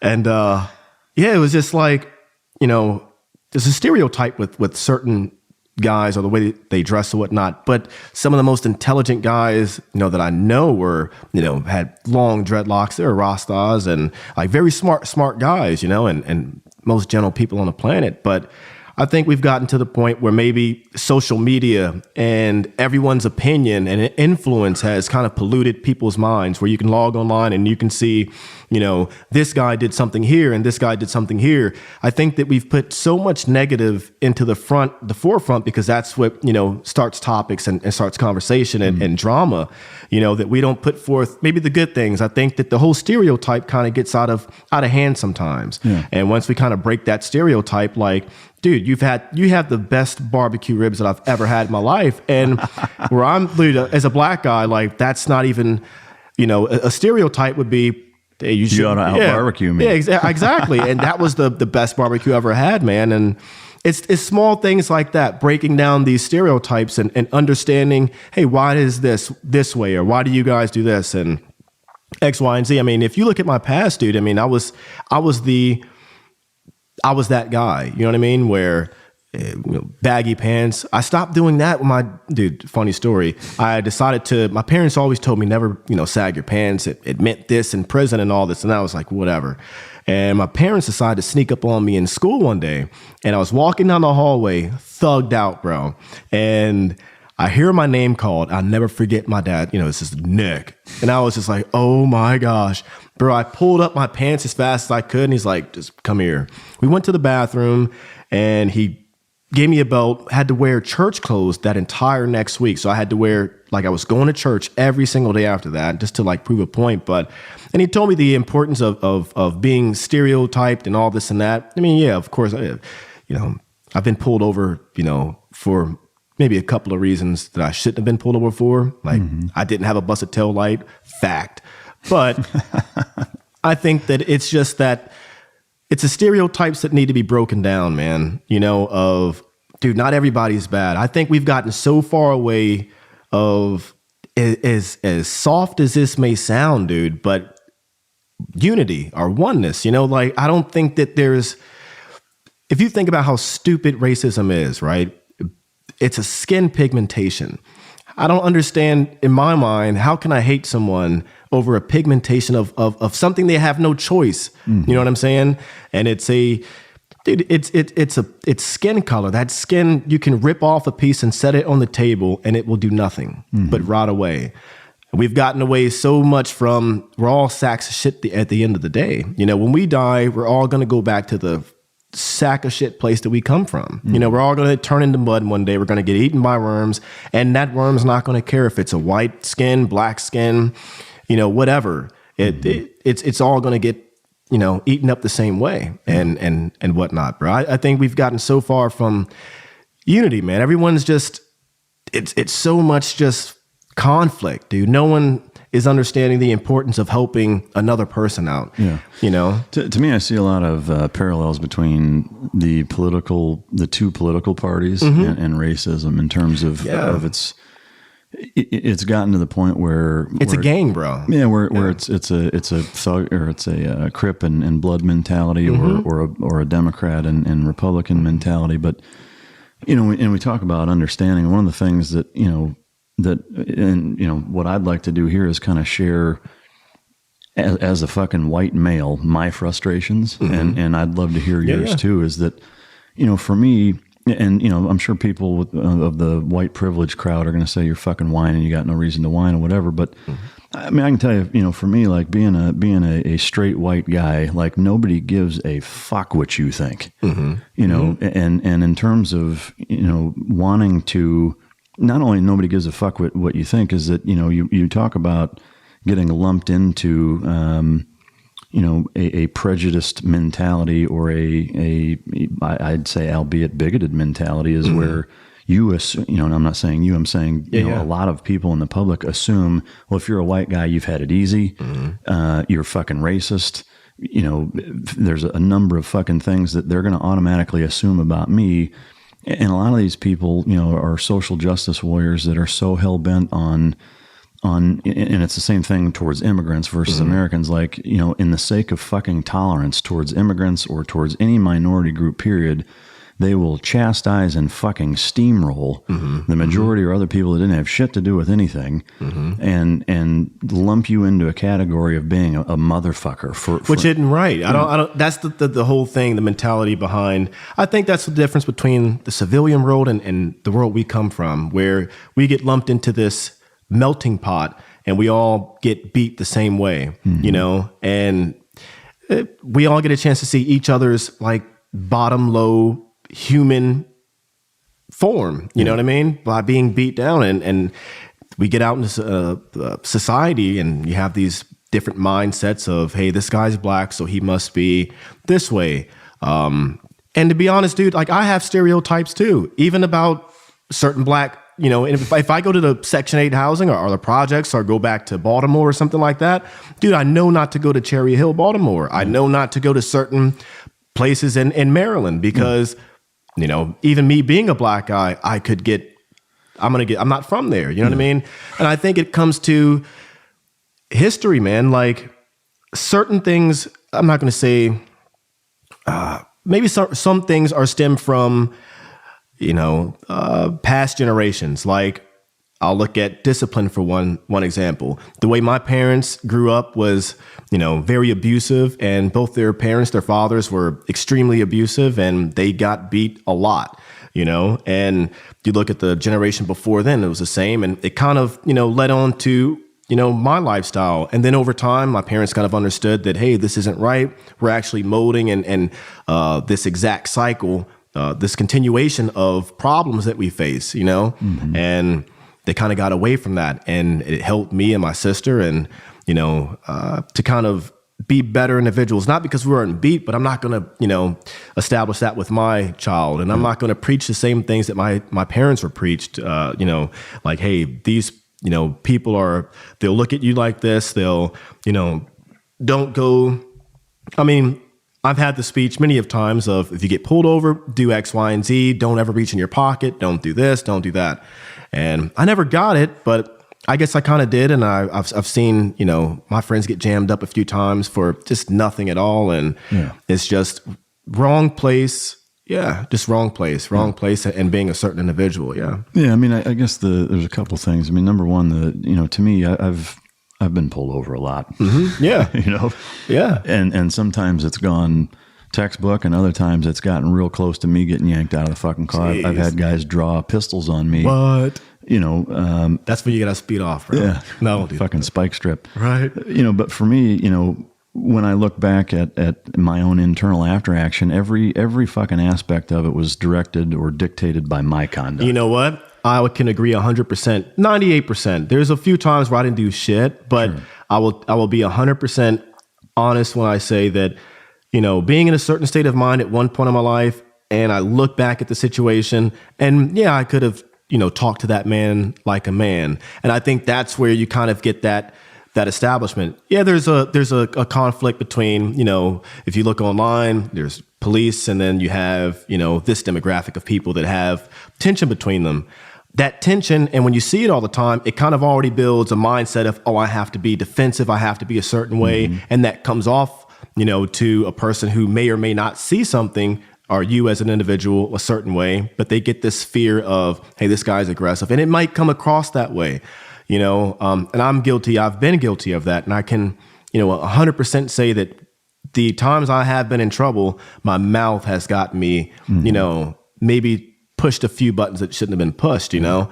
But yeah, 100%. Yeah, and I think, you know, one of the unique perspectives that our soldiers have is, at least to a certain extent, being able to put themselves in a cop's shoes. You know, and I've not, you know, pulled people over here stateside really, so I can't speak to that. But being overseas, you know, in you know, some of these cops in the situations that they're being put in, especially with the amount of training that they have.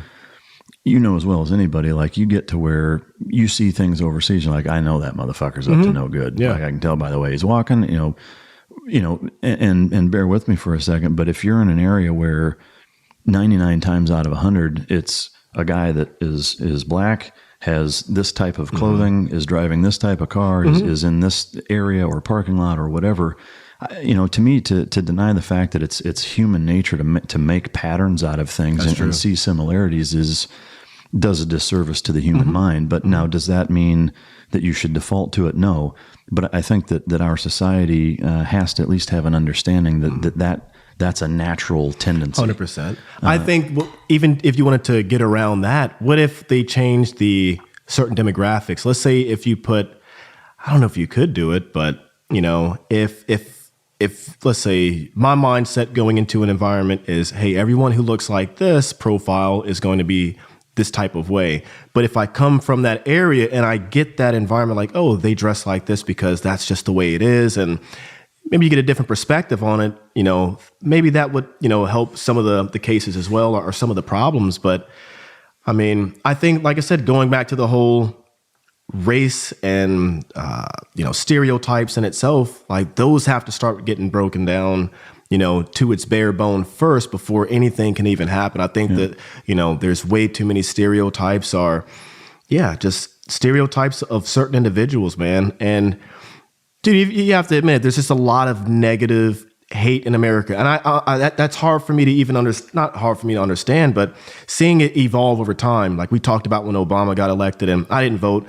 I was old enough. Yeah, I didn't vote. I just think the Electoral College kind of negates my vote. But anyways, I didn't vote either, but it was good to see, like, hey, we might have something here, that there's a step in the right direction. And I don't know what changed after that, man. Like, was it during or what happened? But watching it evolve into what it is now, dude, I can't go online and not see something that's like, what the fuck? Like, that's blatant. Like, bro, like, I've been called names, but what I mean? There's certain ones that it's just like, okay, I can only be called this so many times. You know what I mean? Usually I ignore it, but it's out there. And for people to say it doesn't exist, dude, I can pull an entire Facebook page up of like N-word, nigga, all this and that, bro. And then, I'm guilty, used to be guilty of using the word too. It's just like from the demographic and where I grew up, it was just a greeting type way. You know what I mean? Yeah. Well, so, one of the things that I think a lot of,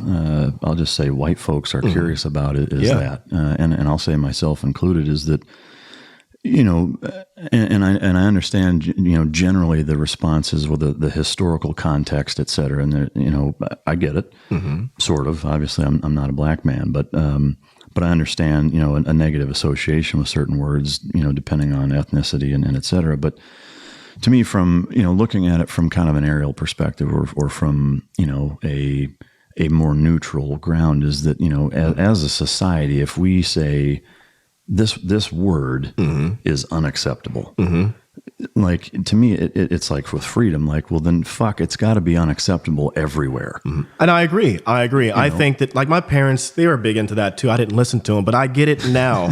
You know what I mean?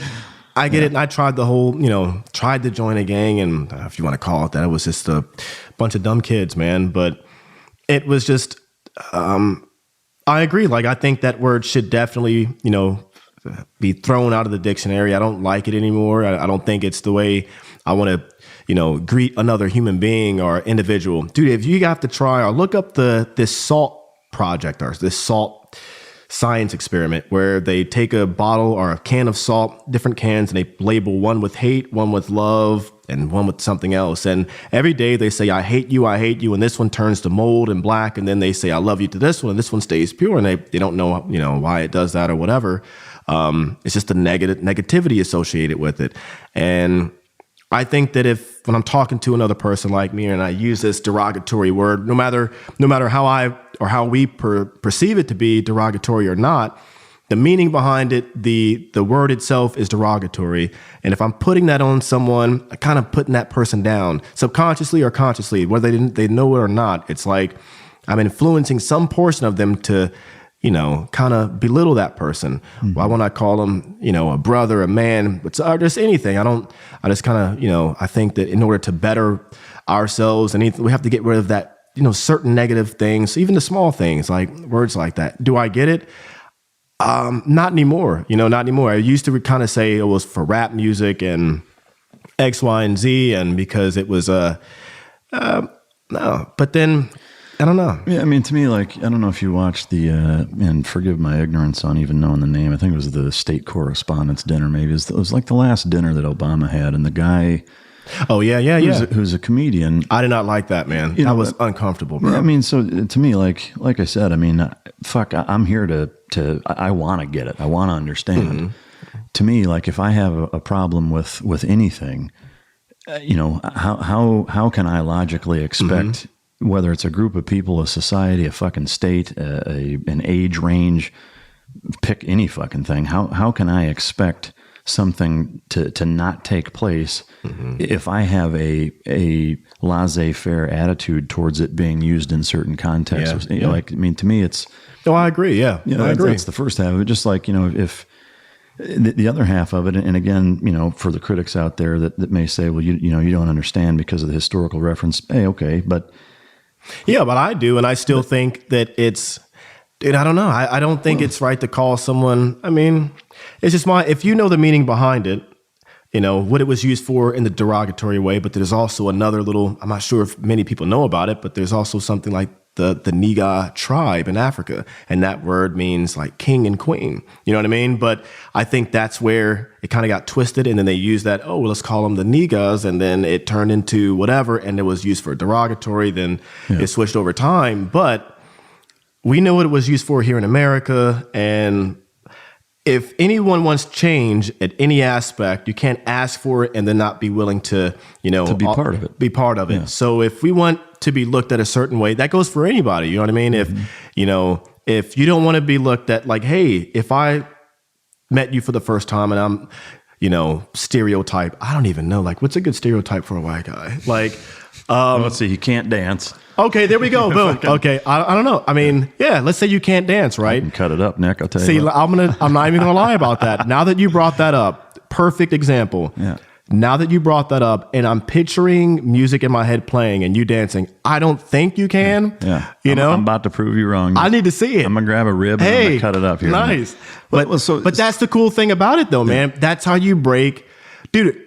Yeah, that's how you do it, man. It's like, I don't know if you can dance or not, but that is like a stereotype that only black guys or black women have rhythm and white people don't or whatever. Dude, and I address you, hey, man, why is that? Why is it that is a stereotype amongst, white demographic or Asian demographic or whatnot? And I don't know. I don't think it's something that I could like berate or degrade you for or anything like that. It's just like, it's kind of cool. You know what I mean? Like, I don't know. I don't get it, but it's the cool thing I like to learn. Yeah. And I don't think that one side or some sides just don't want to learn as much or want to change as much. Like, people think I might be, what's your stereotype? What would you, if we first met right now, ask me one. Like, that was a good one. Yeah. If you said you could dance, like, this guy's full of shit. You know what I mean? Well, I mean, to me, like, as, and I'm not trying to play fucking Switzerland here, but I really do. Everybody I interact with, and bear with me on the dog reference, but like working with dogs has taught me more about people than anything else that I've ever done in my life, even being in the military for over a dozen years, is that the nonverbal communication and body language that continuously takes place between animals, teaches me that like my brain is fucking hardwired that way. And so now I don't think of things probably the way most people do. And so I would call it an ability to remain much more focused on the specific individual and how they're carrying themselves. Yeah. Some of it is their conduct, but a lot of it is the way that they're carrying themselves, their mannerisms, their confidence, the way that they look at me or not. Again, just like when you're overseas and you're surveying everybody, like you're looking for everything, either irregularities or patterns or, depending on what they are, you're looking things for that don't make sense, that don't match. Yeah. And so to me, that's kind of how I view everybody is that I do, to not sound like a fucking robot, but almost kind of like a full scan of like sizing them up, but as an individual, I agree. Yeah. But the luxury that I have is that, I've got, 15 fucking years of doing that with dogs and trying to figure out how a dog's personality is. And so I'm naturally more hardwired on I would say kind of a primal animalistic standpoint than most people are. But to go back to the the white men can't dance thing, I think And I'd love to hear some of your plights too, because to me it's like it's sitting around in the platoon hut bitch session. Yeah. But, for all the the fucking white guys out there that the thing that I see that I think frustrates most of us that most people just aren't willing to fucking say or talk about is that I think between the white privilege thing and the fact that we automatically get lumped into being a group of people that I don't give a fuck what you think.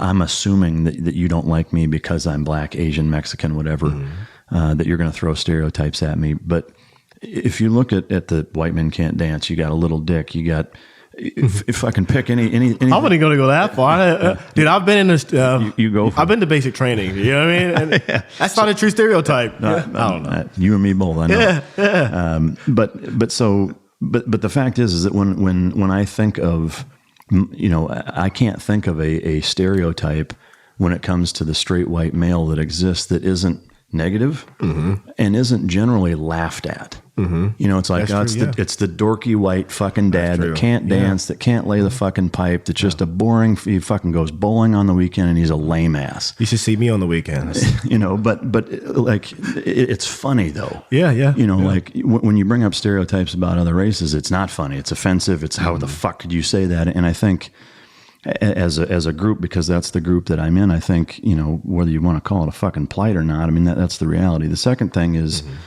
I hear that a lot about either getting pulled over unnecessarily or going into stores and get followed. And for sure, I've been pulled over unnecessarily, but not because I'm a white guy, or at least I can make that assertion pretty fucking comfortably.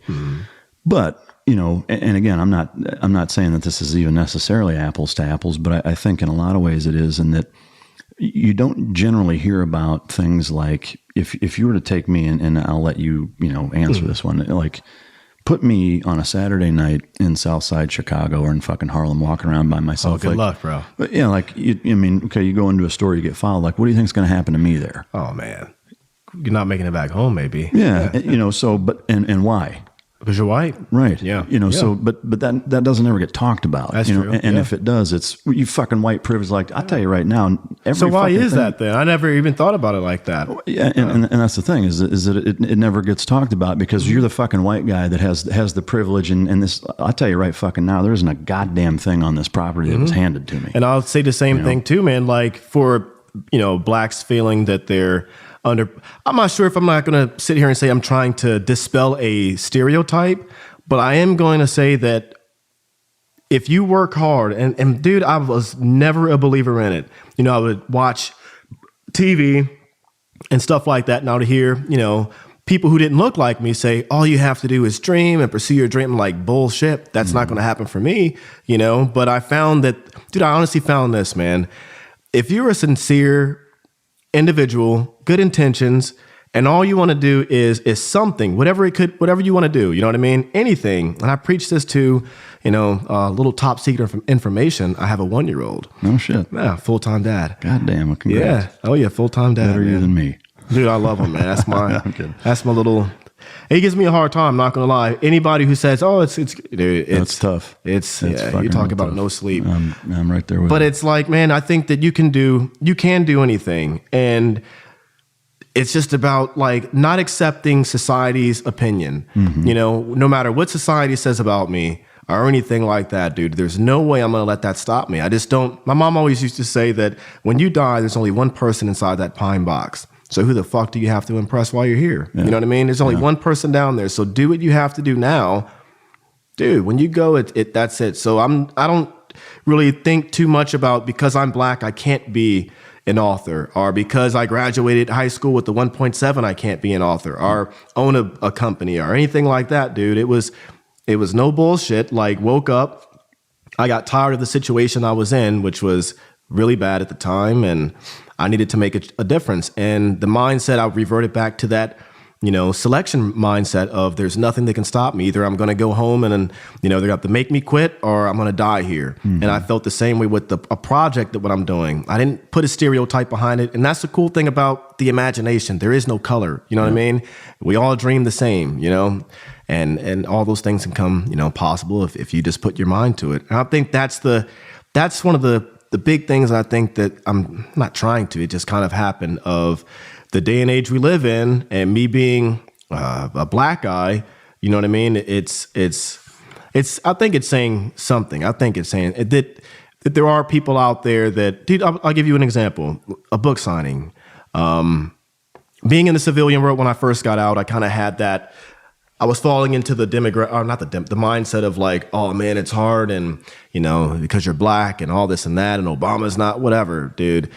It was like going into a book signing and seeing predominantly, white people there, and it was, coming up, shaking hands, crying, hugs, and stuff like that. And it was just like, oh my gosh, bro, that's the side that not many people get a chance to see, and we see all this, racism or hate going on now. Dude, come to a book signing, man, and you'll see that maybe it's just me, bro, but I just don't.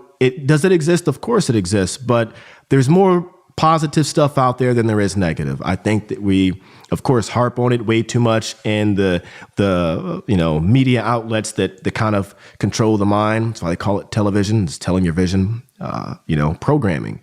Programming your mind by telling your vision something. And maybe we gotten so programmed to that's what we believe to be true is, there's this tension going on. Is it? Yes. Should it be resolved? Of course.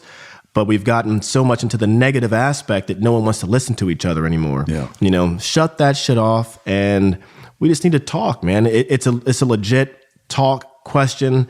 There's no difference. You know what I'm saying? If I put it's stupid in my opinion that we can, in the same country, under the same constitution, we have these Democrat Republicans and whatnot, and there's hate between that. The same two, parties that essentially form up the entire nation itself can be in a split and have that much hate. And this side feels that they're right. This side feels that they're right.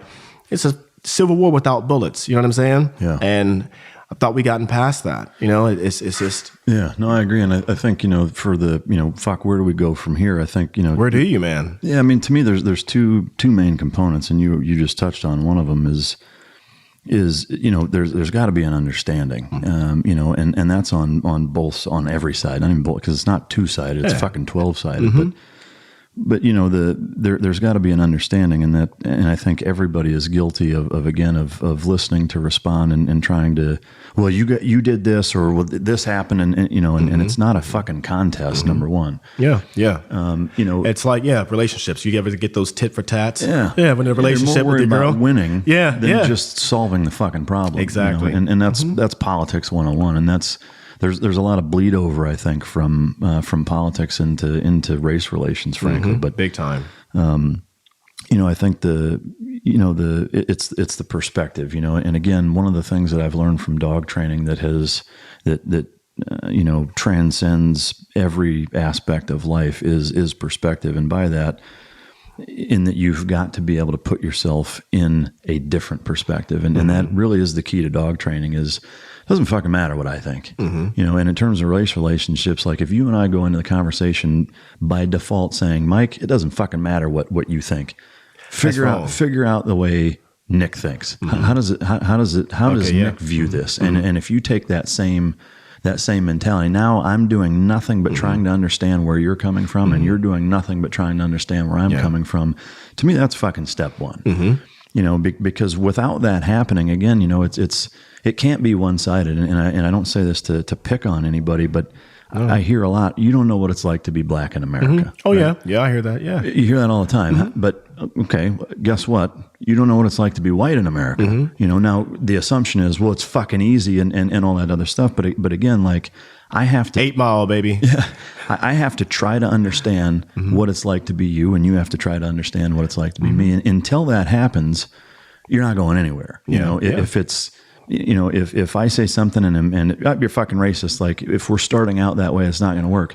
If you do something and I automatically think you're an unintelligent fucking whatever, and I can't, you're not, in a position to have, a perspective on it that's worth me listening to, that's equally as destructive, and so if you think I'm racist and I think that you don't belong here, where the fuck are we? And so, to me, like we have to level the playing field from an intellectual standpoint and from a perspective standpoint, number one. And then number two is it's just like we learned in the military of doing things together. Yeah. Of like, because when you fight together, it doesn't fucking matter. No. When you go through harrowing experiences with each other, it doesn't fucking matter. I mean, to me, as simple as it may sound, I think one of the constructs of society is that, some of life's most complex problems have the simplest fucking solutions. Yeah. And I think by making service mandatory, where you have to go to boot camp with guys, racism would be. I'll tell you, it'd fix a lot of problems other than hold just that guy's hand. Yeah. Watch him piss in a cup. Yeah, fucking wrap saran wrap around his neck. Yeah, right. Daisy chain these guys nuts together. Oh, but but by going through those things together and learning to trust one another, like.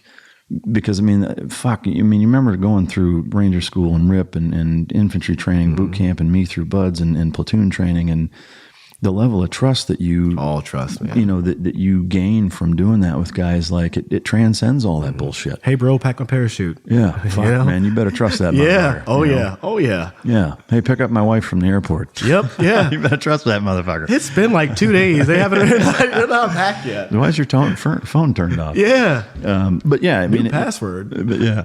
But I think, it's a complex problem and there's a lot of facets to it. And I think sometimes it's easy to oversimplify. I think we need to stop having, it needs to start at the lowest level possible. The people, we have a lot of influence coming from, the top of, politicians say, no, this is the way it is. Shut those people up for a minute because they don't know what the fuck they're talking about. They've probably been out of the loop for so long and stuck in Congress for 50 million years. So they don't know what it's like making $1 million salaries a day.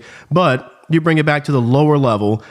I get a group of people from, I don't know, middle class, are poor, whatever, white neighborhood, poor black neighborhood, man. And let's see the similarities and then see the differences. I can tell you what, 2 poor neighborhoods equals 2 poor neighborhoods. So there's a start right there. You both have one thing in common. So you can't say, well, you have it better than I do. You know what I mean? And just move on from there, man. Like there's a lot more similarities, I think, amongst the nationalities and skin colors or whatever than there, are things that are bad, man. I think there's way more similarities. Yeah. And one of the things, again, just because of what I do with dogs, but when you have 2 dogs that are typically animal aggressive, as an example, right? Having a dog that's territorial, animal aggressive, like the last thing I'm going to do is introduce another dog to him in his house. Well, transverse, I'm not going to go to the other dog's house either. Yeah. We're going to go to a neutral area, i.e. boot camp. So to me, by going to, a neutral area where I'm not in their neighborhood, they're not in my neighborhood, and then it's perform tasks together. And it can be anything. It could be arbitrary fucking team building, whatever. There you go. That's where it starts, man. Yeah, I mean, no joke. Yeah. I mean, to me, like call it a fucking race workshop. Dude. Yeah. But like to me, it works in boot camp. It works with fucking dogs. I mean, like fucking try something. Yeah. Because what we're doing now is we're going fucking backwards. Way back, man. And it's bullshit. Like as a country, we're fucking better than that. I know. Isn't it sad, dude? I feel like, I mean, for the civilian side of it. And if you look at it this way, we've been in war for 15 years. Have we gotten so tired of fighting Iraq and Afghanistan? They were like, fuck, those guys were too easy. Let's fight ourselves now. You know what I mean? You gotta fucking wonder, Yeah. I mean, and if you think about it like that, it goes to show how stupid, the whole thing is. If America looked at it like that, what are we fighting for? Who are we fighting? Who is the real enemy here? Yeah, I think we're putting so much effort and energy into getting on social media and saying, fuck Colin Kaepernick because he took a knee.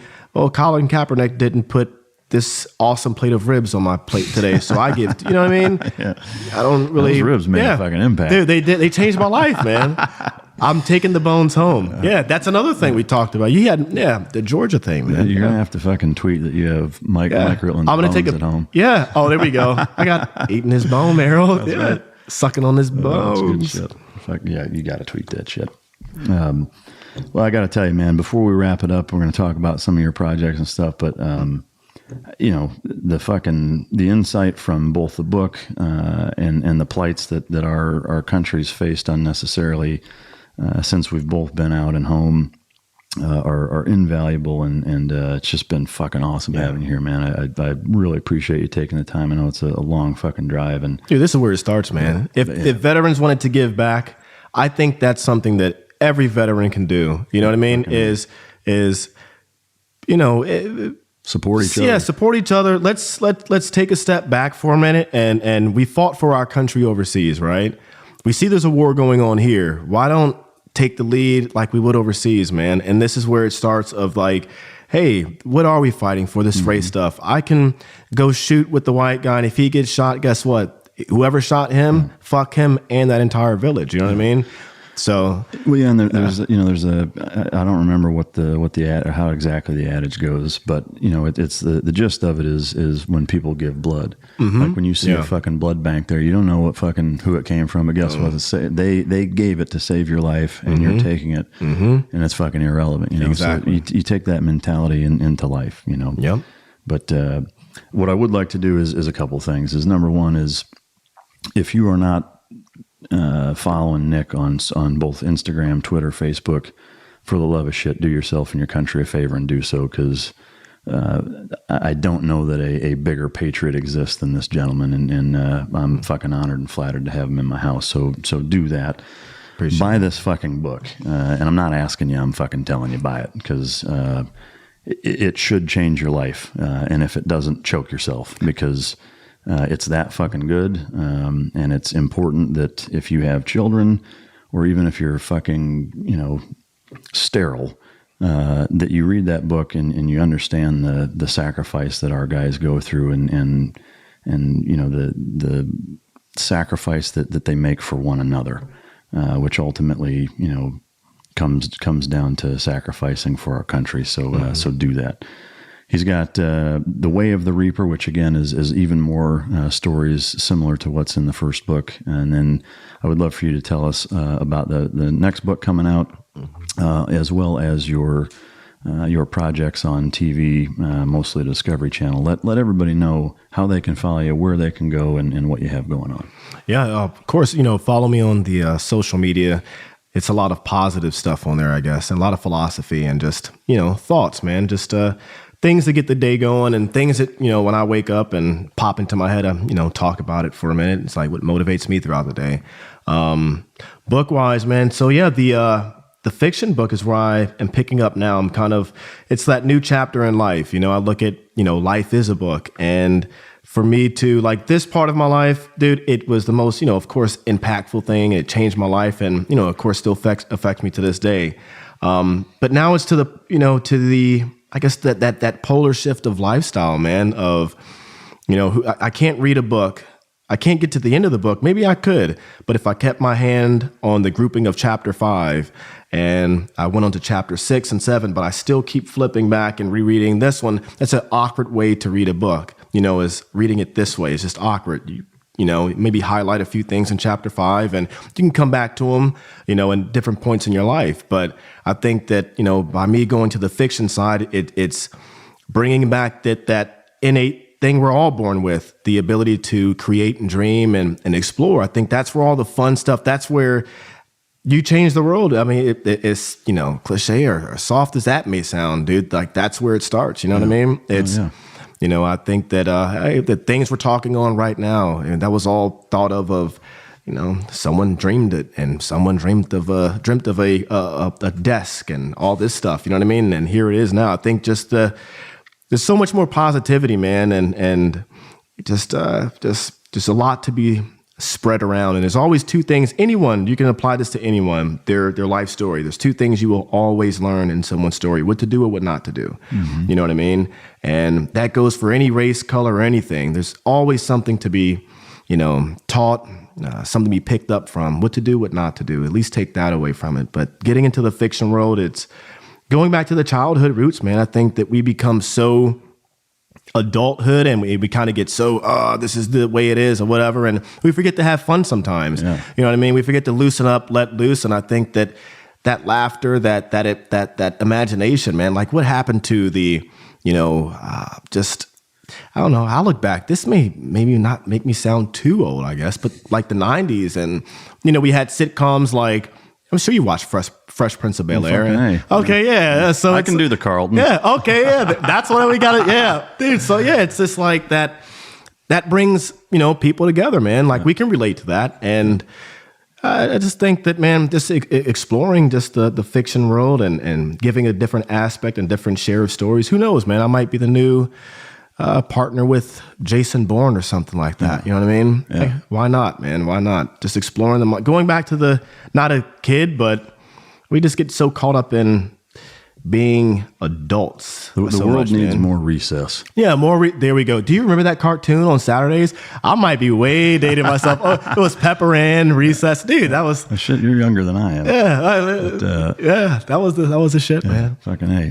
Tell us about the Discovery show and the UK version that you're working on. Yeah. So the UK, I do a show through technology and Skype. The UK, on cable TV, a video game and movie review type host show. And it's fun, man. I mean, I'm 31 years old and I get to sit around and play Xbox and, and play games. And dude, check this out. I always thought Star Wars was like a white thing, right? This is a true story.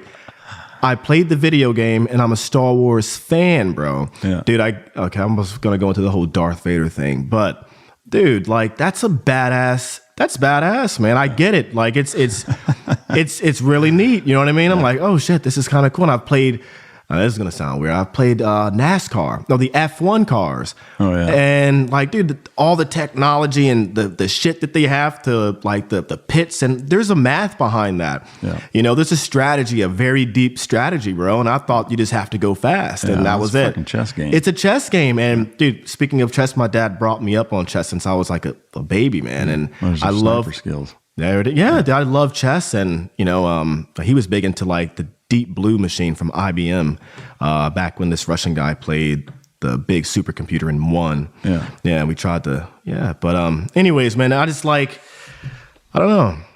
Well, the UK, and then the TV show was I got picked up for Fox, and that's where I met John Cena. Cool guy, man, really cool guy. Is he as good of a kisser as he seems like he would be? He can hug.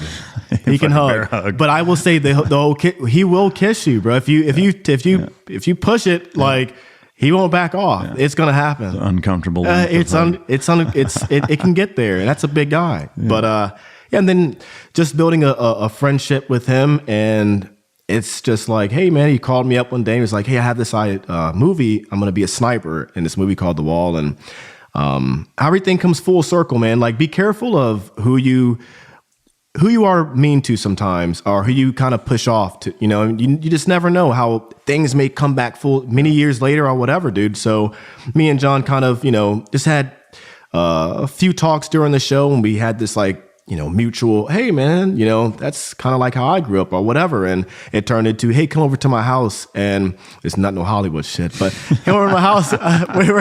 He's like, and we're practicing on how to be a sniper for a movie role. And one of the directors is Doug Lyman, and he's director of Jason Bourne. I was like, Jason Bourne, I'm kind of doing a book like that now. And here I am meeting with him, and then met Aaron Taylor Johnson, and then his wife is the director of 50 Shades of Grey and all this stuff. Yeah.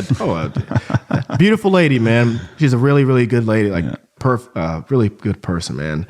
And everyone's just like kind of pushed me along, and it kind of dispelled that whole myth of you have to be a certain way. Mm-hmm. Dude, all I had to be was nice and real. I didn't sugarcoat, I didn't keep it fake or whatever. It was just like, dude, if you would have told me I'm staying in, the 50 Shades of Grey director's house, and, in their spare bedroom, and dude, it was just fucking amazing. I was like, holy shit, this is badass. I never would have dreamt it, bro. You know what I mean? And it's just being nice to people, man. And then, not to dig too far back, but I think that one of the things that I've found useful for me, and what I try to live by is essentially as basic as it fucking sounds, is the golden rule. Is that for everybody, whether it's race relations, it doesn't matter what the fuck it is that treat everybody the way you'd want to be treated. Exactly. If you and that's for all sizes. If you don't want stereotypes, then don't put them on other people. For everybody, you know, and that's white people, it's black people, it's everybody. I'm nice to everyone. I address everyone the same way. Like you're going to get a firm handshake. Yes, you know, whatever. Yeah. And I make my assessments, you know, thereafter. But yeah, I think that's how it always starts, man. It's being nice. The way you would want to be treated. My mom taught us that. You know, our moms taught us that stuff, man. And it's 100% true, dude. 100%. Yep. So your new Discovery Channel show, where is that? Or when, just got picked up for it, man. Yeah, it's been a long process. Like, I don't know if it's 45 emails back and forth, dude. What's the gist of it? I don't know if I could talk about it. Oh no, shit! It's literally like, all right, just. Can we say when it's coming out, or is that even fucking? That's still secret. God damn. Yeah, you heard it here. I'll tell you what though. I'll give you. If you can't make it out there, I'll give you the first like big little press interview thing, dude. I think it'd be badass. And it's awesome. Let's do that. Oh, fucking yeah. We'll do that. Well, good shit. Yeah. Anything else you got going on you want to talk about? Started the company, man. It's a publishing company. So helping everyone to become authors or put their stories on paper. And like I said, everyone's got a story to tell, whether it's in your mind or a real life story. Is there a targeted demographic in terms of who you're everyone, just anybody, everyone. Like veterans, anybody? I'm going back to the whole thing I talked about earlier is just unity, man. Like I'm bringing in the kids. I want to go back to my high school. I'm going to start like a writing competition for a short story and bring on a student, and one of my partners, he's going to go to his high school. He's a sniper. I trained him up as a sniper. He went on to do cool things as well. And he's going to his high school, do the same thing. And we're going to have students. I'm going to write with them, and we're going to hook them up with other writers and stuff like that, and publish a book with them, and use all those royalties and stuff like that to go towards their college tuition. From like my high school wasn't, not many people go to college, and we're same for him. So we kind of just because of the money or whatever, and take care of that. And we have just everybody, man, females, kids, black guys, white guys, purple guys, everybody, man. That's fucking everybody. Great. Well, that's good stuff, man. Well, before I end on the last note, again, I want to just. I can't thank you enough for coming. Oh, dude, it's been fucking awesome having you here. Definitely going to have you back sooner than later, and it's worth it. I have to get in the bite suit one day, man. We'll do it here in a minute. No. I don't know. Is it dark outside? Good thing there's lights on in the garage, and that's where the bite suit. And we'll get that on video if that happens. But, Hell yeah. But no, again, I want to thank everybody for listening. Without a doubt, the fact that the support that we've had from just the first episode, and I have no doubt this one will be even more popular. But it's you guys, the listeners, that give guys like Nick and I the ability to do what we do and love, and that's your guys' support. So 100%. I know I speak for both of us when I say thank you to all of our supporters for everything that you guys do. Because again, without you, we'd be fucking contracting or doing God knows what. Yeah. Not that there's anything wrong with that, but so thank you to you guys. Appreciate your support. Again, go follow Nick, buy all of his books because they're fucking awesome. And I'd like to end with just one not too somber note, but just out of respect, is that as we've been sitting here talking, I've noticed Nick has a memorial bracelet that's been clanging on the desk when he puts his hands down, and I would just like to let him in memoriam say who that's for before we sign off here. It's for Benjamin Kopp, man. His mom gave me this bracelet. And Benjamin is from the book. His story needs to be heard. We appreciate you being here, brother, and I mean that in every fucking term. So appreciate it. We will see you guys next time. Thanks for joining us, and this is the Mic Drop.